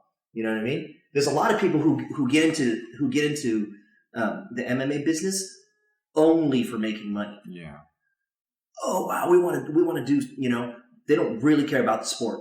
They just want to make some money, want to tell a big story, and, you know, raise some money, and then, you know, raise the second round, third round, and then cash out. Yeah, that's You it. know, They're done. They don't care what happens to the promotion. Right. They don't care what happens to Chinese MMA. They don't care what happens to Chinese fighters. They don't care about the development of the sport. They just in it for the money, right? And you know what? There's no problem with that, right? Because there's a lot of industries that happens. Yeah. Right. But that's not me. That's not what I'm about. Yeah. You know what I mean? I want to see this sport, you know, become huge because it's an awesome sport. Well, do you think the government is going to start getting involved in MMA now? No.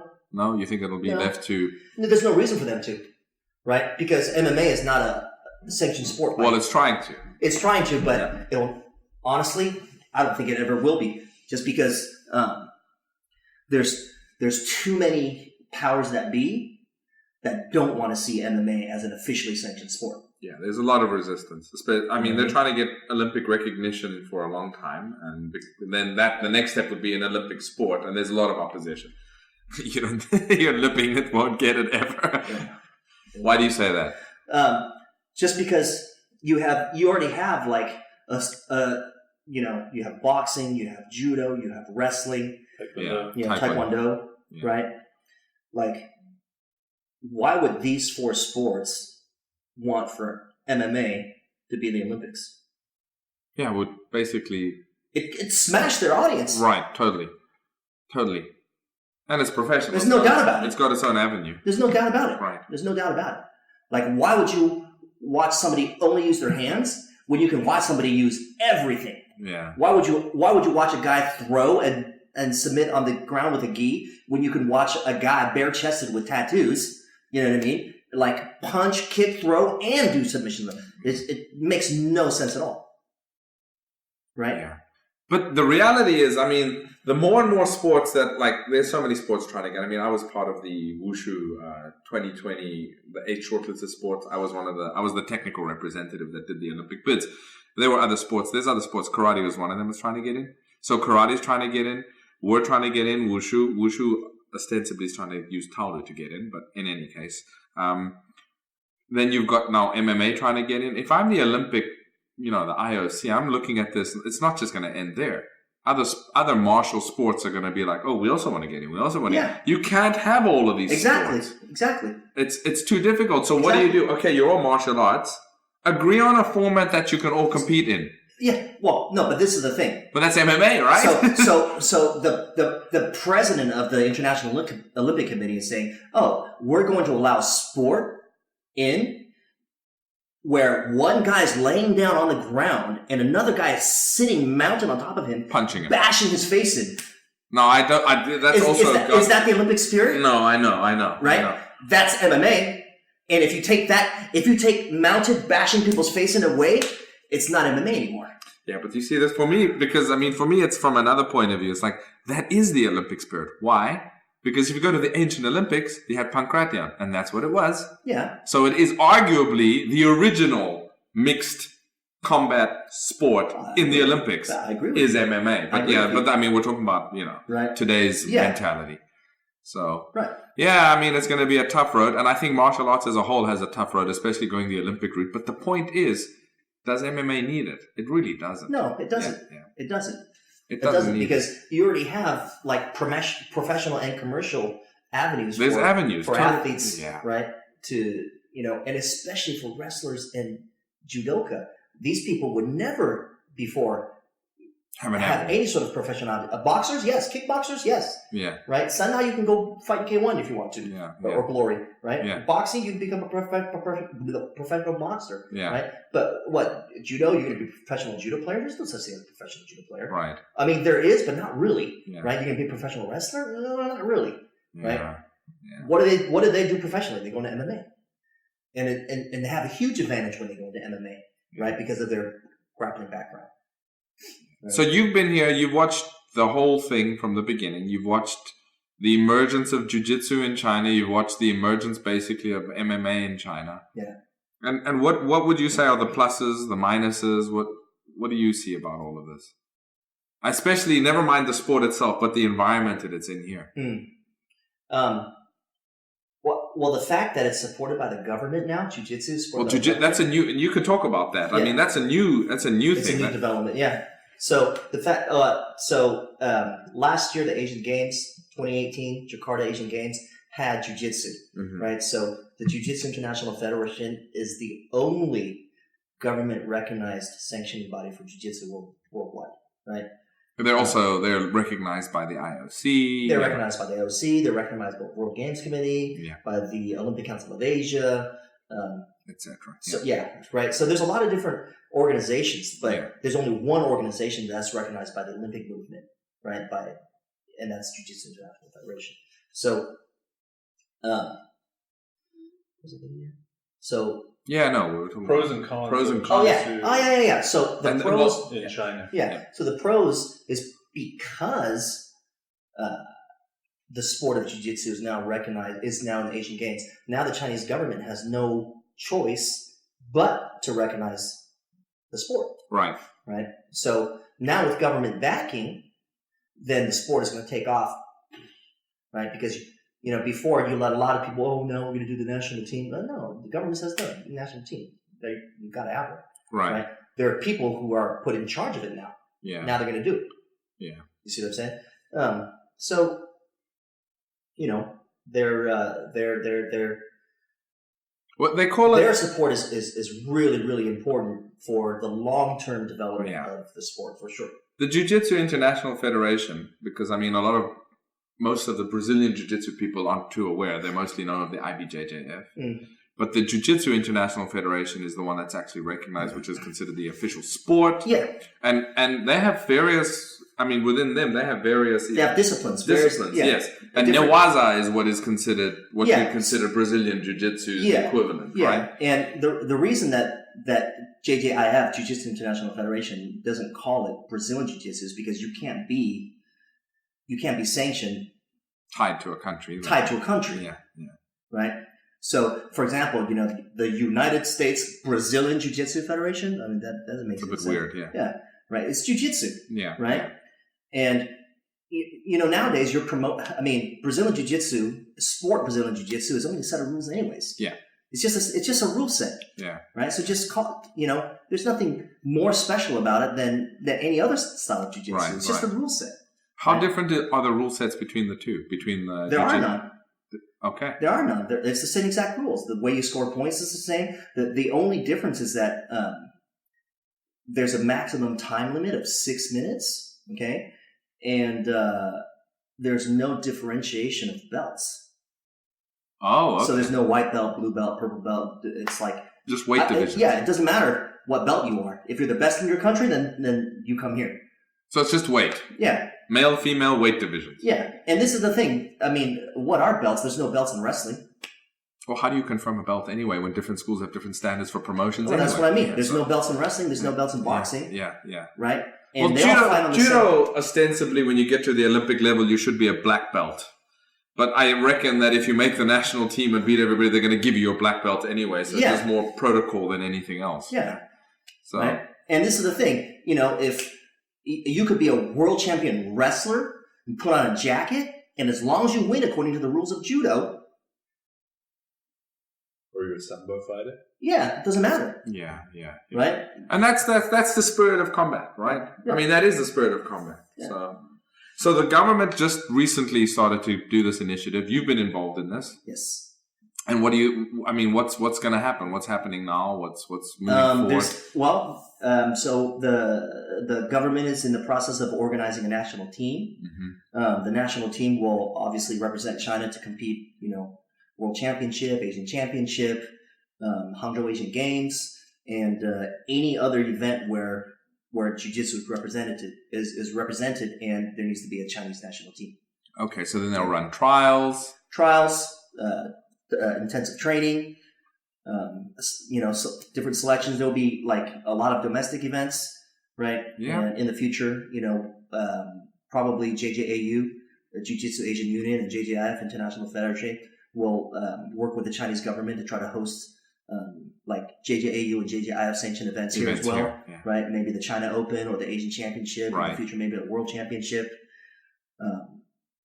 So I've watched jiu-jitsu simply explode in China over like the last, I'd say, 7 years. Like literally, it's like boom. I mean, and there have been more events that have been happening. I mean, there have been events happening like privately arranged events, but the participation is pretty big, you know. It's very popular. You go to jiu-jitsu clubs like Beijing has so many now, and I'm sure most of the other major cities have too. There's bunches of black belts being imported to teach, so it's taking off, you know. So it's got a good future. Absolutely. How would the trial? I mean, are the trials going to be open to all clubs? How they're running this? Yeah, the trials are open to everybody. Everybody. Right? So clubs. They're open to everybody if you meet a certain criteria. Okay. Right. So if as long as you meet this criteria, boom, you can compete. And the criteria is quite open. It's very inclusive. Yeah. So you're 1 foot now. I mean, you're coming from basically a Vale Tudo jiu-jitsu combat idea. Now you're also 1 foot in this sport side of things. I mean, they're both connected. I mean, what are you doing? Art of War, you said the last event was in 2016, right? So are you going to be focusing more on the...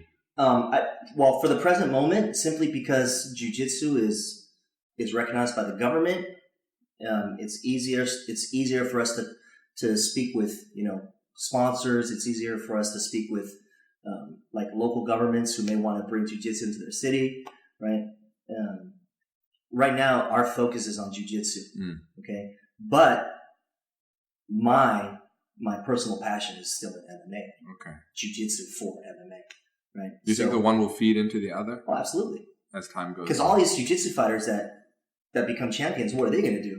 Right. To become professional jiu-jitsu guys? No. I mean, there's no such thing. Yeah, right? yeah. So what are they going to do? They're going to go into MMA for sure, 100%. Just like the judo guys, just like the wrestlers. We were talking when you stepped off for a minute with Mike about some of the big names in the original Art of War, like Zhang Tiequan and all. And these people all moved on to, you know, Zhang Tiequan was Li Jingliang. Yeah, where did Li Jingliang start? He says from wrestling? Yeah, Xinjiang. Yeah. Freestyle, Greco-Roman, what? I think it was freestyle. Freestyle wrestling. Yeah, he was a wrestler before. So yeah, there's a lot. Sanda. No, he's Sanda. Was he Sanda? Yeah, because Boligal was his coach. Oh really? Yeah, Boligal was teaching Xinjiang Dui. Oh. Yeah, so Boligal was his coach. Yeah. Is there any interaction between the Shuaijiao community in China and Chinese wrestling? Yeah. Shuaijiao? Is there any interaction between them and what jiu-jitsu? Jiu-jitsu, MMA. I mean. Yeah, I would say. I used to sneak tickets to these guys for Out of War, you know, and you would always give me a bunch of tickets, and I would sneak them all to the Shuaijiao guys, and we had a few guys end up fighting in Out of War, and one guy, Li from Henan, really talented Sanda fighter, Shuaijiao fighter from Beijing, did well. He won, I think, before. Who? Which guy? What's his name?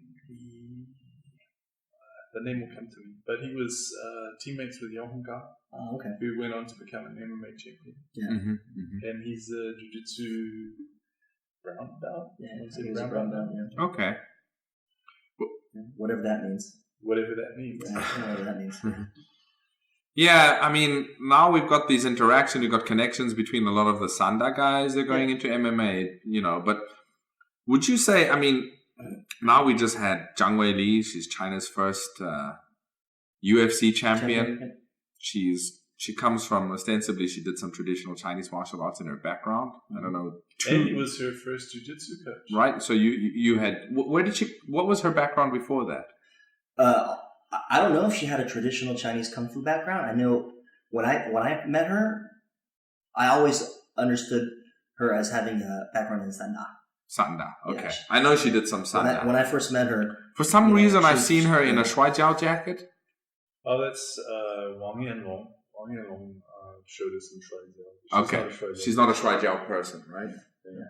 And then she transitioned into MMA, and with the last couple of years, with this whole MMA versus traditional martial arts and the Xu Xiaodong debacle, and I think she's actually a bridge. I mean, really, I think it's going to be a bridge that connects China to MMA and makes them actually realize it's not something alien, it's not something disconnected. Here's somebody that MMA, you mean? Yes, MMA is not disconnected. Yeah, because that's been the mentality for a while, and Xu Xiaodong's issue hasn't made it. I mean, there's a rift between the traditional martial arts community here and MMA as an idea, as a concept, as a sport, as a. I think Zhang Weili. Honestly, I never saw it like that. I never saw it like that. Yeah. Just because, when I deal with traditional Chinese martial arts, I always explain MMA as traditional Chinese Lei Tai Sai. Right. I never explain it as it's a new sport from the West and, this and that. And, so when I speak, I just say, what is Art of War? Oh, Art of War, Inchuma is Lei Tai Sai. Yeah. So my way of explaining it to traditional people was, you've heard Sanda, right? Yeah. Do you like Sanda? I love Sanda. And you heard of extreme sport, right? Yeah. It's all the rage. Yeah, we know about extreme sport. Well, MMA is extreme Sanda. They get it. Yeah. Cool. What something has happened with this whole Xu Xiaodong thing is that Xu Xiaodong, who's been criticizing a lot of he's been criticizing the bad aspects of certain parts of traditional Chinese martial arts and certain characters and, their demeanor, what they've been saying, etc., which is a problem. It really is an existing problem. So he gets clumped into Western idea attacking Chinese. I mean, this is an oversimplification, but it is thought of like this.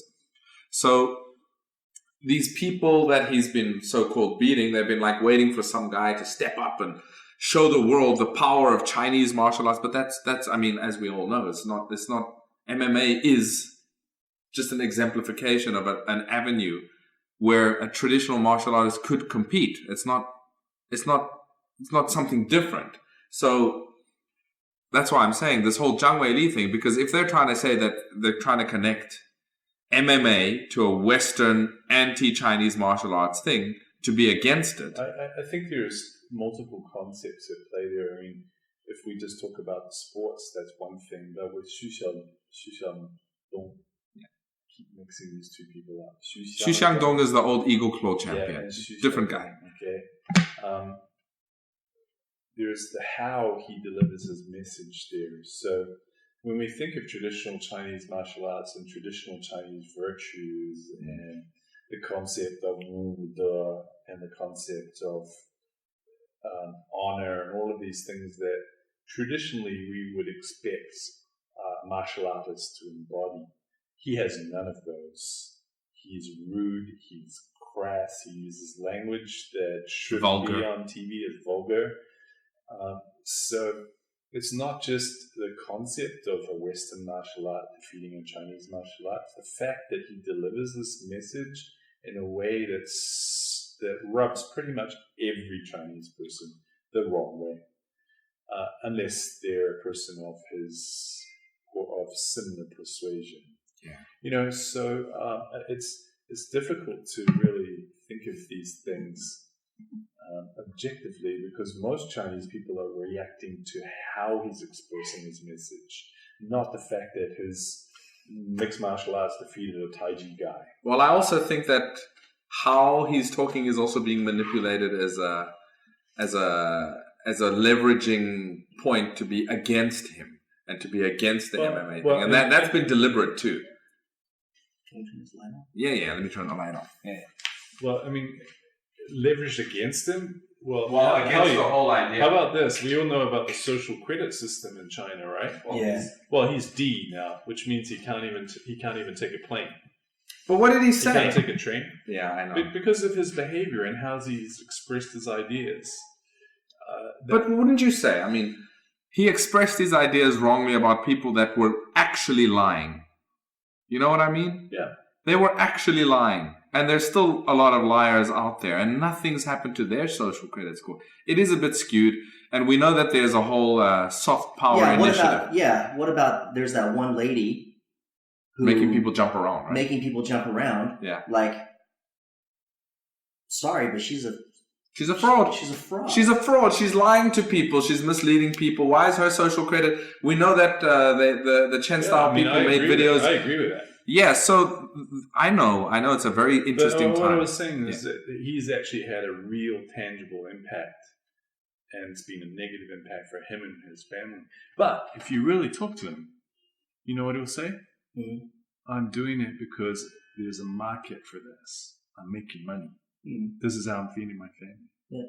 And it's worth it, even with his D score, because that's how I get my income. You know, I mean, I used to be in V2 in his gym. Mm-hmm. I used to go and grapple there a few days a week with these guys, and I got to talk to him.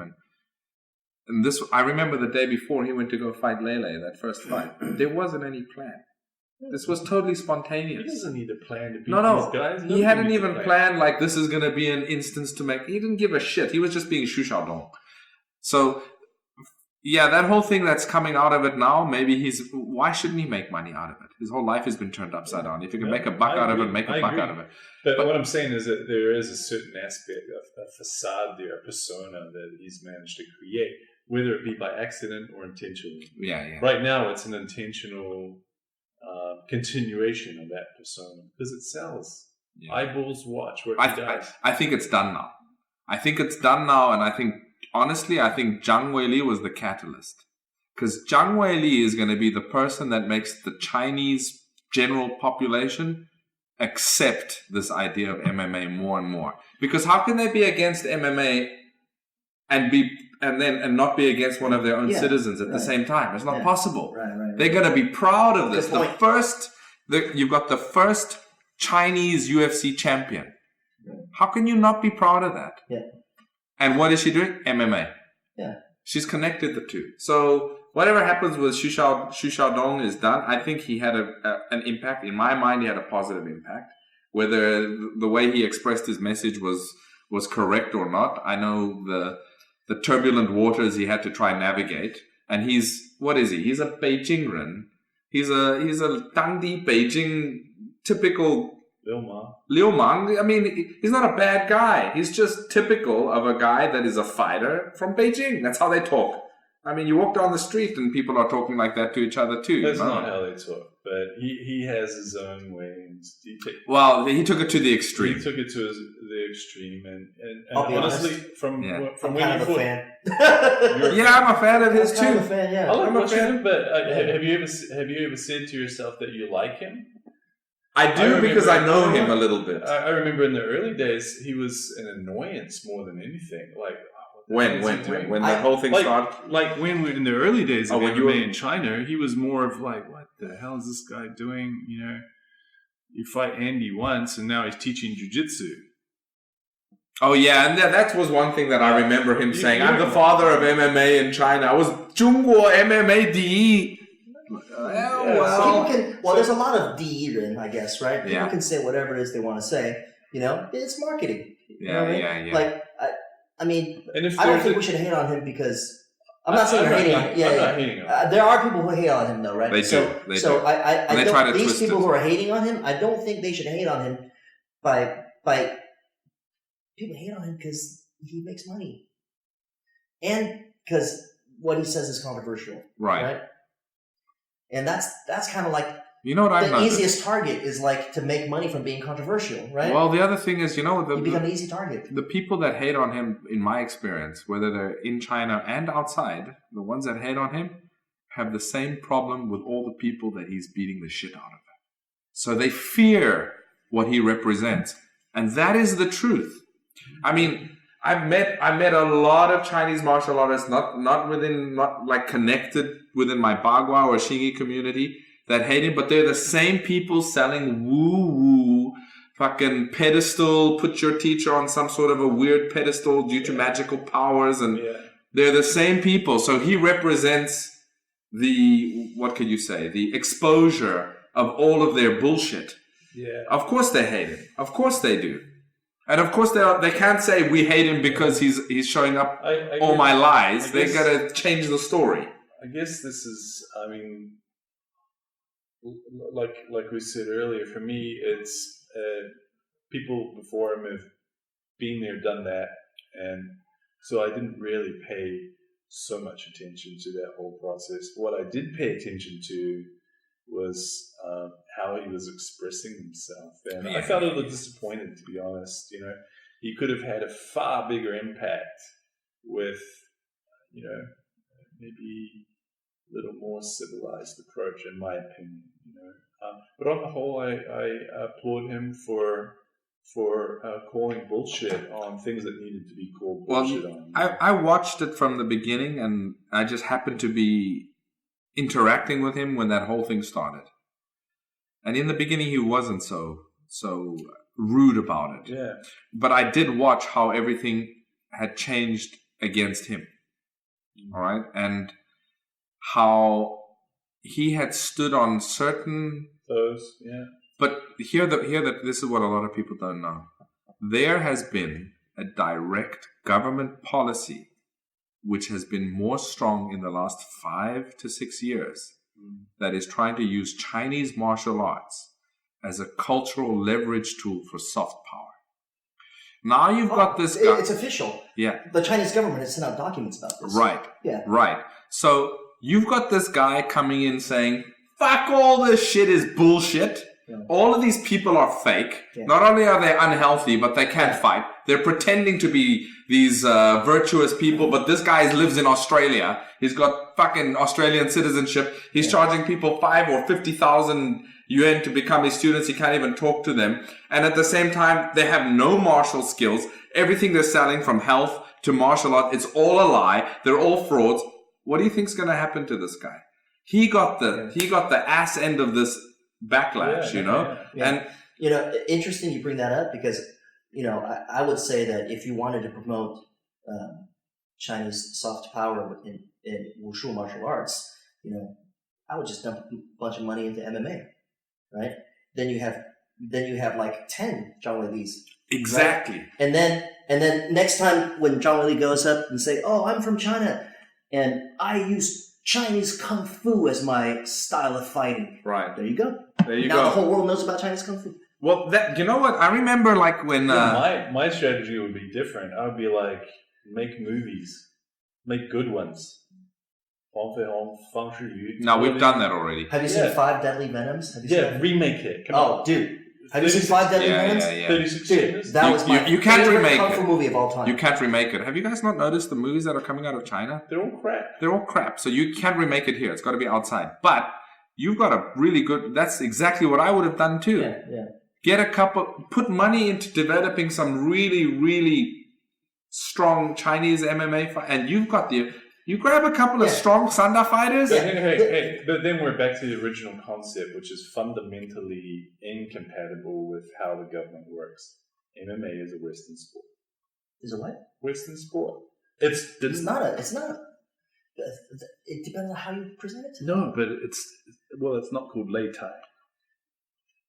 It doesn't have a Chinese name. No, it does. It's called the Art of War. It's called the Art of War. but you Sun Tzu Bing Fa. You know what I mean? There is that fundamental resistance to Western ideas.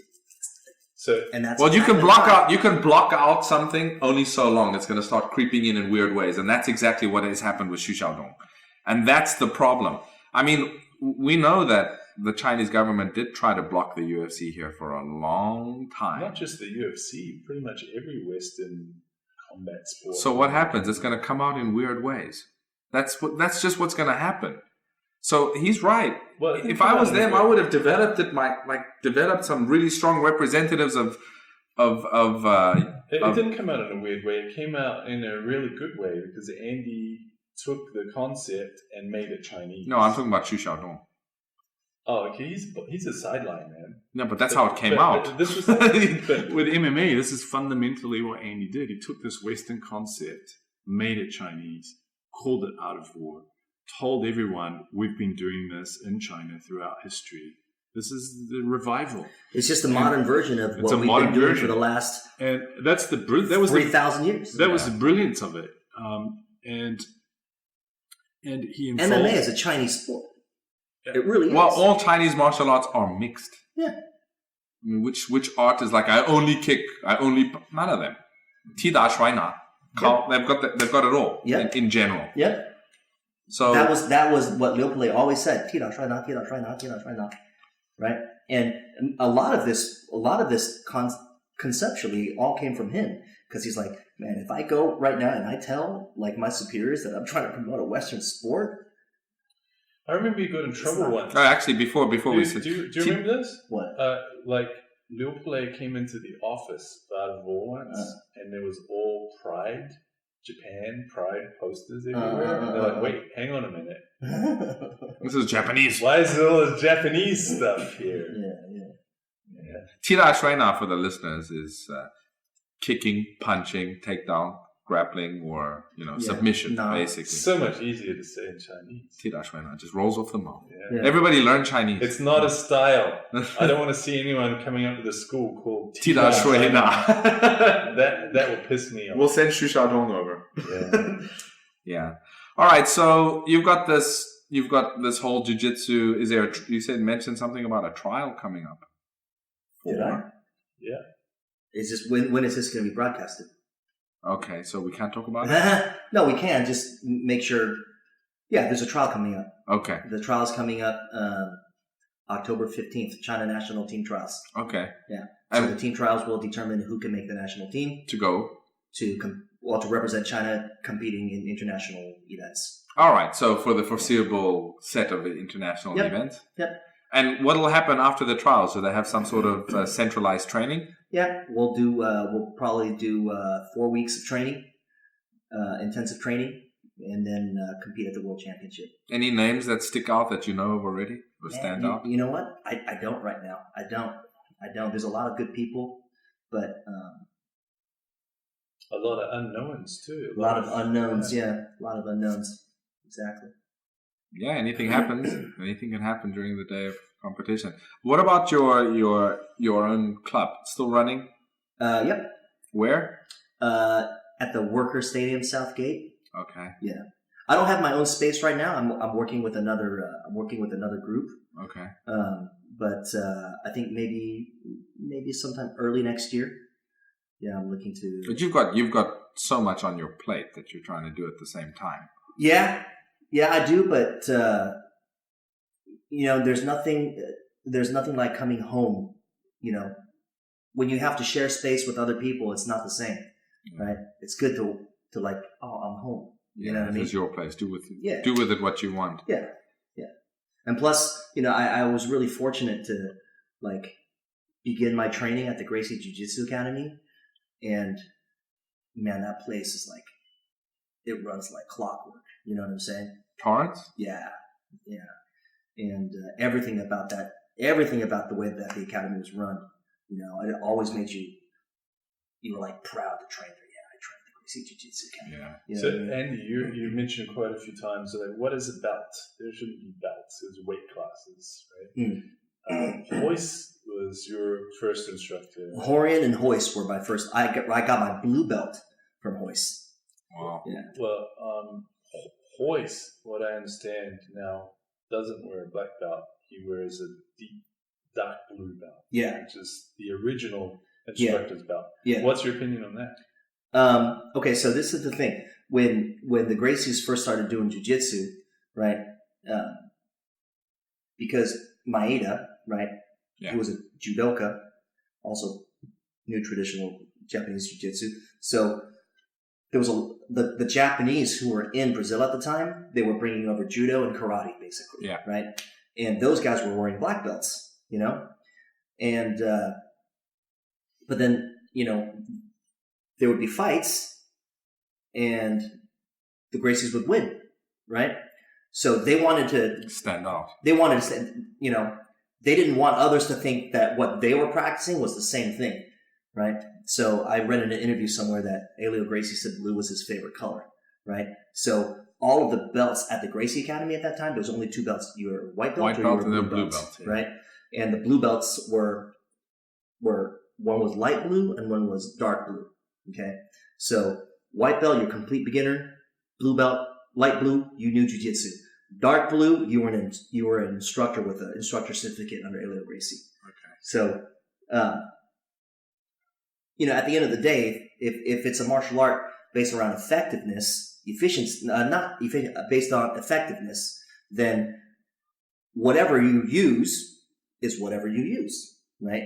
And if you only know one technique, but you can make it work against everybody, that's good enough. It's good enough. Yeah. Right? So, people with short legs just don't do triangles. Yeah. Right? And what, just because you don't do triangles, then what, you're not allowed to advance level or up? whatever? Yeah. And the IBJJF doesn't have a curriculum anyways. You know what I mean? So there's no standards in jiu-jitsu. Well, wouldn't you say IBJJF? It's Carlson Gracie's. It's Carlos Gracie Jr. Carlos. Yeah. Okay. It's Carlos Gracie Jr.'s organization.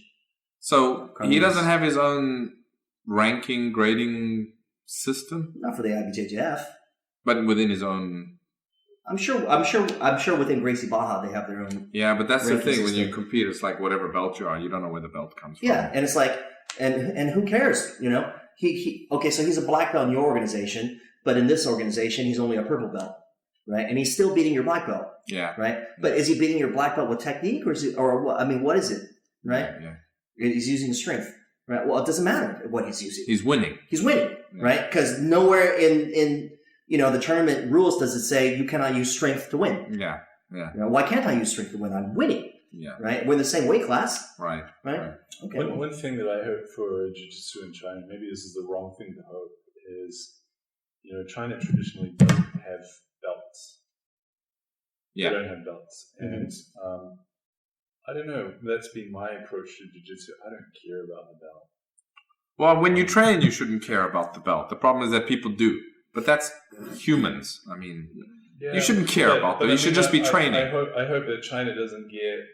but they do in the already. development of jiu-jitsu, they don't get that belt orientation. But it already is. It's already there. It already is. Really? Oh, yeah. It's already there. I know people who have paid for their belts. Yeah, exactly. And this is the place that would happen. Listen. I know people in China who are training jiu-jitsu who have paid to receive their belt. Yeah. Whether or not it's a purple belt, I won't say who. Whether or not it's a brown belt, I won't say who. Whether or not it's a black belt, I won't say who. But they're motherfuckers out there who pay for their belts. You can... Yeah. I mean, my hope would be that the Shuai Jiao tradition would continue, that it's all about stepping on the mat. No, it is. It's all about being in the ring and challenging yourself every day, rather than what color belt you have. Yeah, but Mikey, you have to be practical at the same time, right? Because, in sort of the environment that jiu-jitsu is developing in, a client who comes in who pays for a class thinks that a person wearing a black colored belt is more experienced than a person wearing a purple colored belt. Right? That's true, right? That's true. Right? Even you think so. Come on, let's be honest. Right? Let's be honest. I think so. I think a person who's wearing a black colored belt, I've been doing jiu-jitsu 25 years, and I think a person who's wearing a black colored belt theoretically has more experience than a person wearing a purple colored belt. It's just that simple. Right? Yeah. I don't care what his standards are or what whatever standard he grew up in, even if his teacher was the stupidest guy on earth. Right. He still has a stupid standard which says white, blue, purple, brown, black. Yeah. Right? So even if his teacher's stupid, he's relatively stupid in his... You understand what I'm saying? Right? So... Why would you think that this environment wouldn't do that? This environment is all about that kind of stuff. Yeah, it kind of is. I guess that's a modern society, but I mean, from the traditional wrestling background, that's not what it's about. And the traditional Chinese martial arts as well. So you either suck or you don't suck. Yeah, and traditional wrestling, you'll step in the mat with the black belt, right? Even though you might be a white belt, no, you get your ass handed. And this is the thing, right? When Habib Nurmagomedov sits on top of you in the mountain, bashes your face in, right? And you tell him, "Oh, you're not a black belt." He's like, "I don't care. You cannot escape the mountain from under me. I'm bashing your face in right now." Yeah, that's what he's been doing. Right? I've been bashing your face in, and then I'm going to armbar you. And then you say, "Oh, but you're not a black belt. You can't wear that black belt." He says, he doesn't even care as he's bashing your face in. Right? So you can say all you want. It doesn't matter to him because he's bashing your face in. Didn't he just get his purple? It doesn't matter. It doesn't matter. Does it matter? It doesn't matter. Yeah. It doesn't matter. That's what I was hoping would take off here. modern society is such that. Well, not only, come on, I mean, China's all about mianzi. Yeah. It's all about that. These traditional structures have emerged in Chinese society. So the mianzi comes from a different place. The mianzi comes from actually being able to throw somebody, actually having some skill and some recognition. That's at the level of real deep, like Chinese martial arts. At the level of general society here. But you know what I'm saying. I know right? what that's you're what doing. that's what I would hope. I know what would emerge. Yeah. And the fact that you're telling me it's not going that direction. No, it's not. That's just not a society. No. But that's how I push. But what's happening now? What he's saying, whether it's finally becoming recognized, there's finally going to start being more sanctioned tournaments, and then they're going to be attending international tournaments. Yeah. All of that shit's going to disappear. Yeah, because you're going to get a black belt who's going to lose to somebody else who's like a blue belt. Well, and he bought that black belt. No. This is the thing. There will still be a black belt who legitimately earned his black belt who will lose to a blue belt. It'll still happen. It'll still happen too. It happens in wrestling all the time. Right. That's just the nature of combat. So this is the thing. Like the youngest. I always tell my students this, right? When they start asking about belts and stuff, I always give them this example. So the youngest, I think Greco-Roman wrestling world champion is a guy from Turkey. His name is Yamza Herlikaya. He was 17 years old when he became world champion. Okay, and the person that he defeated was 35 years old. Yeah, former world champion. Former Olympic champion, a guy from Kazakhstan. He was 17 years old when he defeated this 35-year-old former Olympic champion and Olympic champion, world champion. So just because Yerlikaya won, I mean, for sure that guy's a black belt. For sure. Yeah, it doesn't take anything away from him. For sure the guy from Kazakhstan is a black belt, right? And you could argue that him only being 17, I mean, really, how much wrestling experience could he possibly have? Yeah. He can't have 17 years experience, right? At the most, what, 7? Yeah. Right? Started at 10? Seriously started training at 10, right? Yeah. At the most, 7-8 years. Let's give him the benefit of the doubt, right? So you have a guy who's probably been a black belt for at least 10 years. 25 years, yeah. You know what I mean? Compared to a guy who's only had serious training for about 7 years. If he's a black belt, maybe just... according to Jiu-Jitsu standards, he can't even be a black belt because he's not 19 years old, right? So he won. So he won. Yeah. Right? Yeah. Does that take anything away from that guy? No. And the people who say, "Oh, he can't be a black," only stupid Jiu-Jitsu guys would say, "Oh, he can't be a real black belt because he lost to a." Yeah, that's dumb logic. That's fucking stupid, you know. But there's people in China who, and not just China, in the Jiu-Jitsu community, right. Worldwide, right? They think that the belt color is the end all be all of everything. Yeah. You know what I mean? Yeah. And it's just not. It's not. So are you looking at? I mean, you just said that it's a lot of you lose money if you try to do like a big MMA or Art of War again. Yeah. Are you still trying to do it? Oh, for sure. But it's got to be done in a way where. We can break even on the event. What about, I've got an idea for you. Okay. Why don't you think about trying to aim it at these, like literally aim it at the Chinese martial arts community in China. Package it and aim it at them at some sort of a Chinese martial arts style challenge. Like you're tailor making it for them to come out and represent their... Call it Lei Tai Sai. Menpai. You can have some sort of slightly... What he's saying is like get real traditionalist. Right. Have slightly amended rules maybe, you know. But you know why it doesn't exist? Why? Because when they fight, it looks like shit. Because this is the thing. No, but that's not the point. It's to get them coming in and starting to interact with each other. Yeah, I know. But this is the thing about Art of War, right? We want only the best fighters. But you could do too. This could be an additional event. You might not get so many people at this. Yeah. But I'm telling you, you'll get interest. No. Interest definitely helps, right? But, there's like a... We call it the Xu Xiaodong Invitational. This is the thing. I've always held this belief that Art of War is always going to stay true as a real as a real combative sport platform. Right? Yeah. So I'm sorry, man. You'd need to rebrand. You need to do something I'm else. sorry. Completely. You're not up to fighting in Art of War. I know you're supposed to be the best in your whatever, but you get your ass beat. I'm not trying to be rude. I'm not trying to, you can win some fights elsewhere first, right? Yeah. And if you win some fights elsewhere, Incoming. no problem. I want you in Art of War. Right. Right? But you got to show that you can win fights elsewhere first. Because once I start lowering that barrier of entry, I could just keep lowering it, right? And then next thing you know... Marburg was fighting. Yeah. Right? Next thing you know, he's fighting.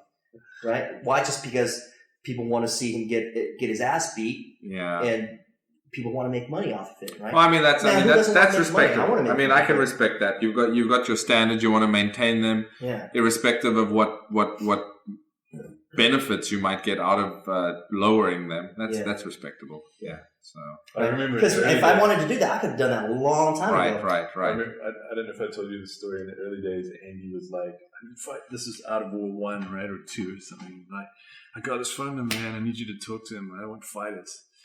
And it was this Wu Xianzhi Kung Fu, unlimited Kung Fu. And he gave me his phone number. Yeah, so, do you know the style? I know that guy. He's not in Beijing. No, he's in Fujian or somewhere. He's like a crazy person. Yeah. He calls it hurricane style. Well, he looked like Ma Yun, Jack Ma. Fucking ugly dude. Skinny little geeky dude. Screaming and shouting. Yeah, screaming, shouting, these awkward movements. And he taught everyone how to attack the... I'll put links in the show notes. I remember this guy. And he taught everyone how to use scissors, right? Use scissors to attack. You open them and you just spike him in the eye and stuff like that. So I call him and I say, hey, we've got this. I heard you do unlimited Kung Fu, and we just happen to have this unlimited Kung Fu fight event, and we'd like you to send fighters. Oh, yeah, sure, great. Yeah. Can we bite? Yeah. And I said, no. And can we hit the groin? Can we strike the groin? No. Oh, then we don't want to fight. Yeah. You should have let him come. You should have made an exception. Say, sure, you can hit the groin. Down anyways. Yeah, it would have been. Well, I mean, that was Andy's Andy's original thinking, right? Because these guys, they thought they were the pinnacle of real fighting, and biting and kicking in the balls. We wanted them to come to Art of War. When they train, they don't bite or hit the balls anyways. Well, you know what I mean? Yeah. When they normally train, they don't bite each other. Well, when they train, they don't train on a living person. They hit some wooden dummy. Yeah, no, that's what I'm saying. If they were training with a living person, they wouldn't bite. But that's the whole myth about all of this. They're like, nah, you don't let us hit the groin. If you can hit my groin, or if you can poke my eye, you can punch me in the face. Yeah. Why can't you punch me in the face then? Yeah. You're not going to be successful even punching me in the face. You think you're going to poke me in the eye? Yeah. Yeah. But what was funny was... Well, how close does your face have to get to me to bite me? Yeah. I mean... We went through the process of inviting these schools that thought they were badass to come and fight in Out of War. And they basically asked for a rule set that was impossible and ridiculous. See, this is the thing. I don't think that guy is stupid. He knows full well what would have happened if he had said that. Absolutely. He knows 100% full well. Did he ask to bring scissors? No, he didn't. And I think it's so, if... Oh, we would have fought if we were allowed to bite. Yeah. Because that would have made a big difference. Yeah, huge difference. And it's so... Your face has to go from here to here, and you don't think I'm going to hit it just on the way in. tendon behind your knee, and you would let go of that armbar. Yeah,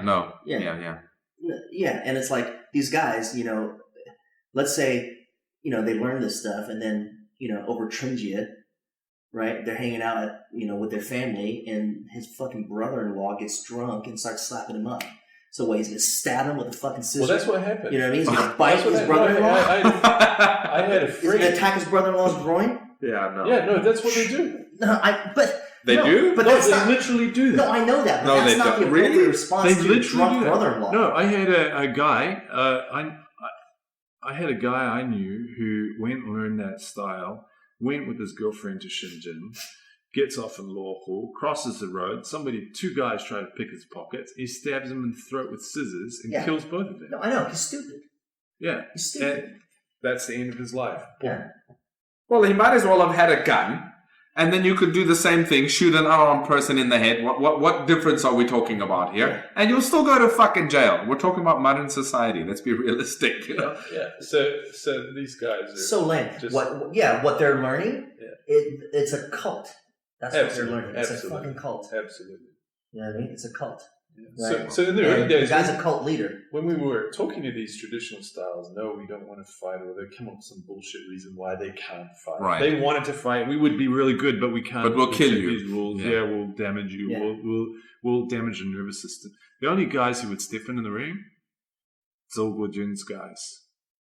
Right? They're like, yeah, we don't care about the rules. We're coming. We'll be there. Yeah. What were their background? They're all stand-up. Sanda, Sanda. K1 fighters. Yeah. And they had a couple of guys who were a bit heavier, try to learn a little bit of MMA before the event to, try and adapt to the rule set. Yeah. But they were like, no, we're fighters, man. We'll be there.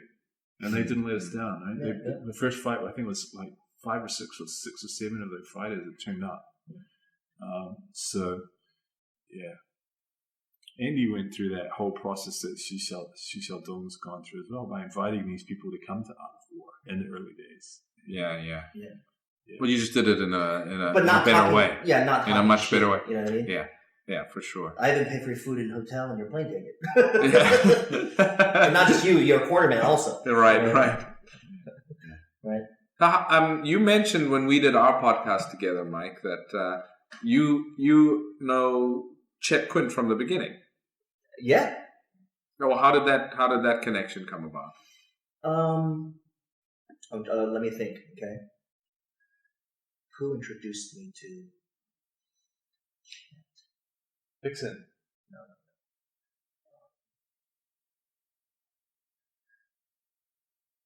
Dixon by Pedro Soya? No.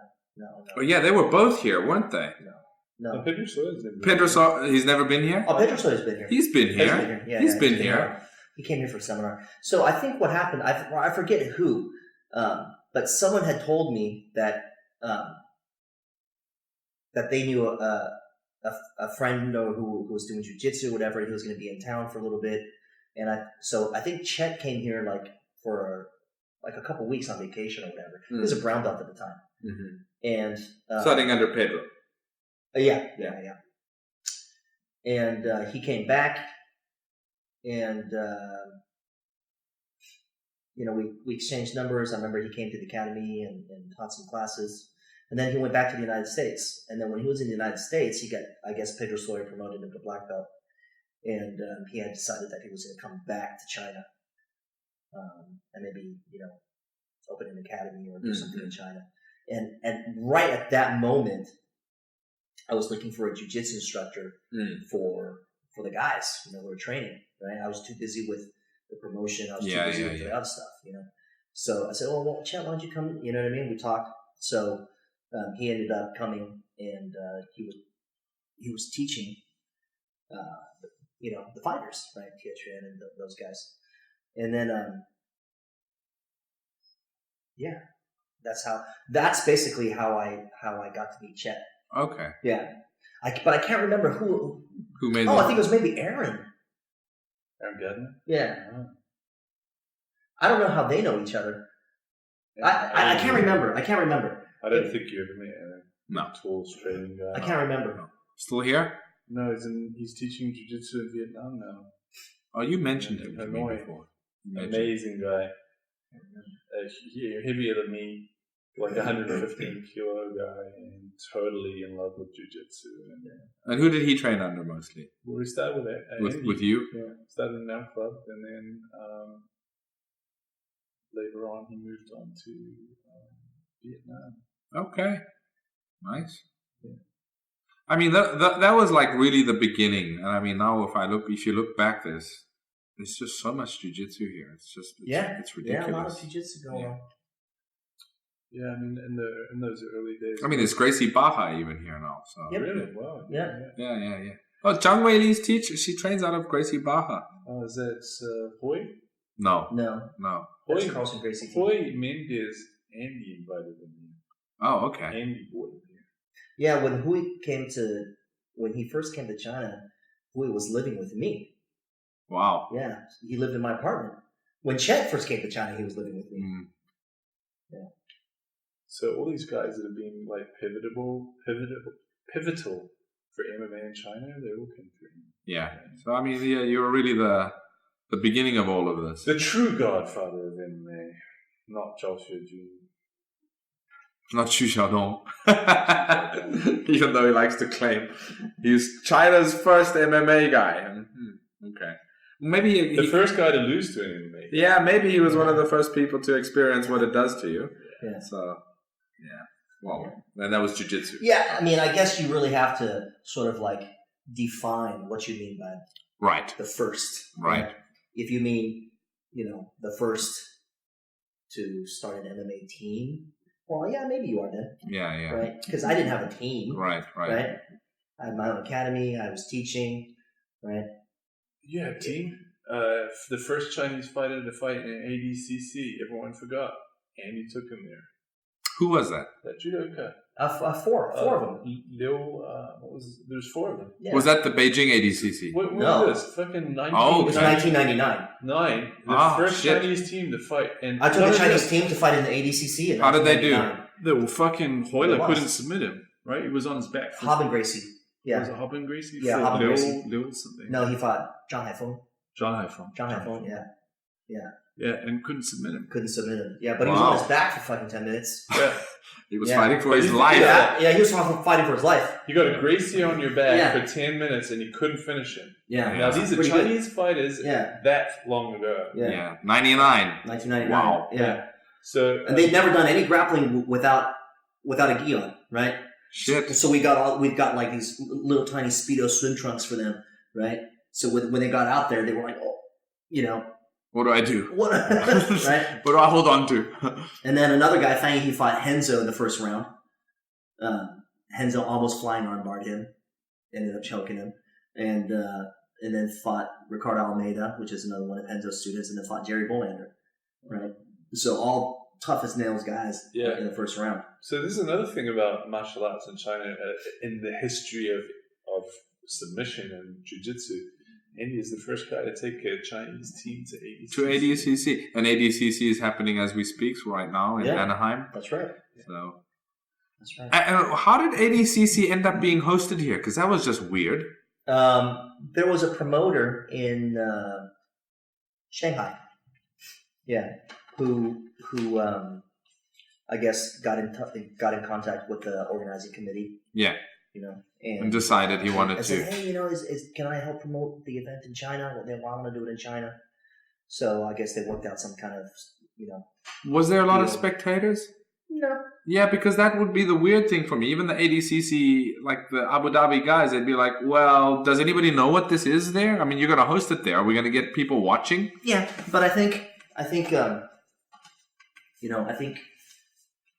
it's a business, right? Yeah. So Money talks. With any business, if normally with bringing events to different locations and stuff, there's some kind of fee involved in bringing the event here, right? Right. So if the local organizer can put up this fee, right, well, we get guaranteed our fee, Right, where right. we go. So if it helps us to reduce our expenses, because this is the thing, no matter how many people come to watch, even if you pack a stadium full, it's only that many people. Right. Right? The real audience is online. Right. Right? So as long as I can reduce costs of where I go, and We haven't seen anybody from China qualify for ADCC lately. well, there's no qualifiers in China for ADCC. But right. Hopefully we'll change that. that's Hopefully, what I was going to ask you. yeah. So And now as jiu-jitsu starting to develop more, then we'll have more dealings with guys out there. you were just in Abu Dhabi for the last UFC, right? Yes. What were you doing there? So we kind of have we have a partnership. Yeah. With the guys out there for doing jiu-jitsu. So all the guys in the Jiu-Jitsu International Federation and the Jiu-Jitsu Asian Union, I've known those guys for a long time. Right. Plus the guys from the ADCC I've known for a long time. And Abu Dhabi has sponsored Art of War events before in the past. Okay. Yeah. So just going out there to say hello and try to sort of Make connections. make more connections and try to figure out, what the next step for jiu-jitsu is in China. Yeah. And again, always seeking their consensus in the sport and how to move forward with how we do jiu-jitsu in China. Okay. Right. Because now that the governments aren't, now it's not like person to person. Now the Chinese government is involved, right? So the Chinese government, with their support behind everything, it's going to be really different. Yeah, totally. Really Well, it'd be good to see ADCC trials happen here. ADCC have participants from there. It will happen. Maybe even hosted here again, but with a different for sure, packaging. Yeah, that'll be amazing. Yeah, right. If we're lucky, maybe we'll get the ADCC to come back out here again. Right. It'll happen, 2021? Yeah, well, that's the next time. It's 2021, every 2 years. Yeah. So I think there's a good chance of that happening. And if not the ADCC, then at least the trials. Right. At least the trials. Right. Well, it's a big market here, and I think nobody should overlook the market. It's going to be huge. It's going to be huge. And jiu-jitsu is going to be a huge sport. Right? People are going to see, because MMA is getting more popular, and people will understand that you can't be good in MMA if you don't know grappling, if you don't know how to protect yourself at such close quarters. Right. And you've got to know jiu-jitsu for that. Right. And not everybody that learns jiu-jitsu is going to want to fight in MMA. Right? But everybody who fights in the MMA should know some jiu-jitsu. Yeah. Yeah. Right. And, people are going to start to realize that, jiu-jitsu, because it's such an effective self-defense martial art, then that sort of like carries over into other aspects, like once you know how to defend yourself, then you become confident. Right. And once you become confident, then, you become more efficient at doing things, right? Yeah. You can be more patient, you become more humble, you become, less neurotic. Yeah. You become all sorts of things that you wished you could be. Right. Just because it started with a simple little like spark of self-defense. Yeah. Right. Like who would have thought that just because you knew how to defend yourself, that it could lead all to, spiritual development. Yeah, exactly. Well, it affects your whole life. Yeah. And that is actually the beauty of all martial arts when they're done and taught properly. Yeah. At least they should be. Yeah. But that's not always the case. That's not always the case. Yeah. But, jiu-jitsu has the potential to fulfill like all of that. Yeah. Right. Yeah. And I think jiu-jitsu is very, I don't want to say unique, but because there's other arts that can do that. But, when taught properly, man, it leads to self-perfection. Yeah. Right. What do you think about Hickson's whole direction and what he's involved with now with his global jiu-jitsu? Is it global jiu-jitsu? Jiu-Jitsu Global Federation. Right. Yeah. And his whole focus on self-defense again. I think it's awesome. I think it's completely necessary. Right? You think it's going to get the the participation and reception that he wants it to? Yeah, just because it's him. Yeah, right? Definitely. I don't think anybody else could pull it off. If anybody can pull it off, it's him. Right, just because it's him. Yeah. I think he's absolutely right in pointing out that sport jiu-jitsu has gone awry. Yeah. People say jiu-jitsu has evolved. Jiu-jitsu has evolved. And I think what they need to say, sport jiu-jitsu has evolved. Right? Yeah. If you just say jiu-jitsu, no, actually jiu-jitsu has devolved into this. Yeah, because there's some stuff missing. Yeah. You've added so many restrictions, and you're saying, oh, well, within these restrictions, it's evolved. Yeah, no problem. Yeah. No problem. The only reason you're able to do all those different guards, or you're able to, is because nobody's punching you in the face. Or stomping you. Yeah. Right? It's because no one's punching you. Yeah. Right? And, if you say that's evolution, well, that's fine. You can call it whatever you want. Right? Yeah. But from my standpoint, that's not evolution at all. It's sport jiu-jitsu. Well, you just said it's about self-defense. Yeah. Right? So, right. And that's the value that it adds to people's lives. Yeah. So. Right? Is it a martial art? If it's a martial art, then it's about self-defense. Right? If you say, no, we're not doing martial art. I'm doing a combat sport. Okay, no problem. Yeah. Let's be clear on how we define it. Right? Right. If you say, no, what I'm learning, it has absolutely no self-defense implications. Well, its goal isn't that. Its focus isn't that. So, in that respect, this new term, combat jiu-jitsu, is an oxymoron, right?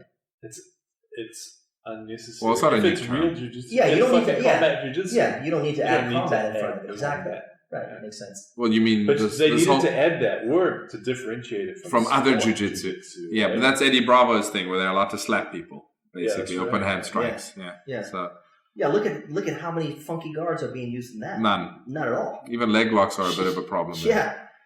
Yeah. I mean, you got to be like a virtuoso with the legs to pull that off when somebody's trying to hit both you. your hands down here going for whatever it is that you're trying to go for. Yeah. You know? Yeah. Yeah. Right? Yeah, that's true.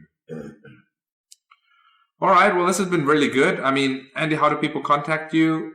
They can contact me by... If you've got website, email you want, I'll share it in the show notes. But, I mean, you said your academy is in Gongti at the Workers' Gymnasium? Yeah, it's in Sanlitun. It's in Sanlitun here in Beijing. Yeah. I'll put your direct contact, whatever you want, on the show notes. Yeah, I'll leave my phone number with you guys. Right. We'll put all of that in there, and then if people are interested in contacting you, they're coming through Beijing. Yeah, or the easiest thing to do is just write email. You know what I mean? Are any of your old Art of Wars available online to watch?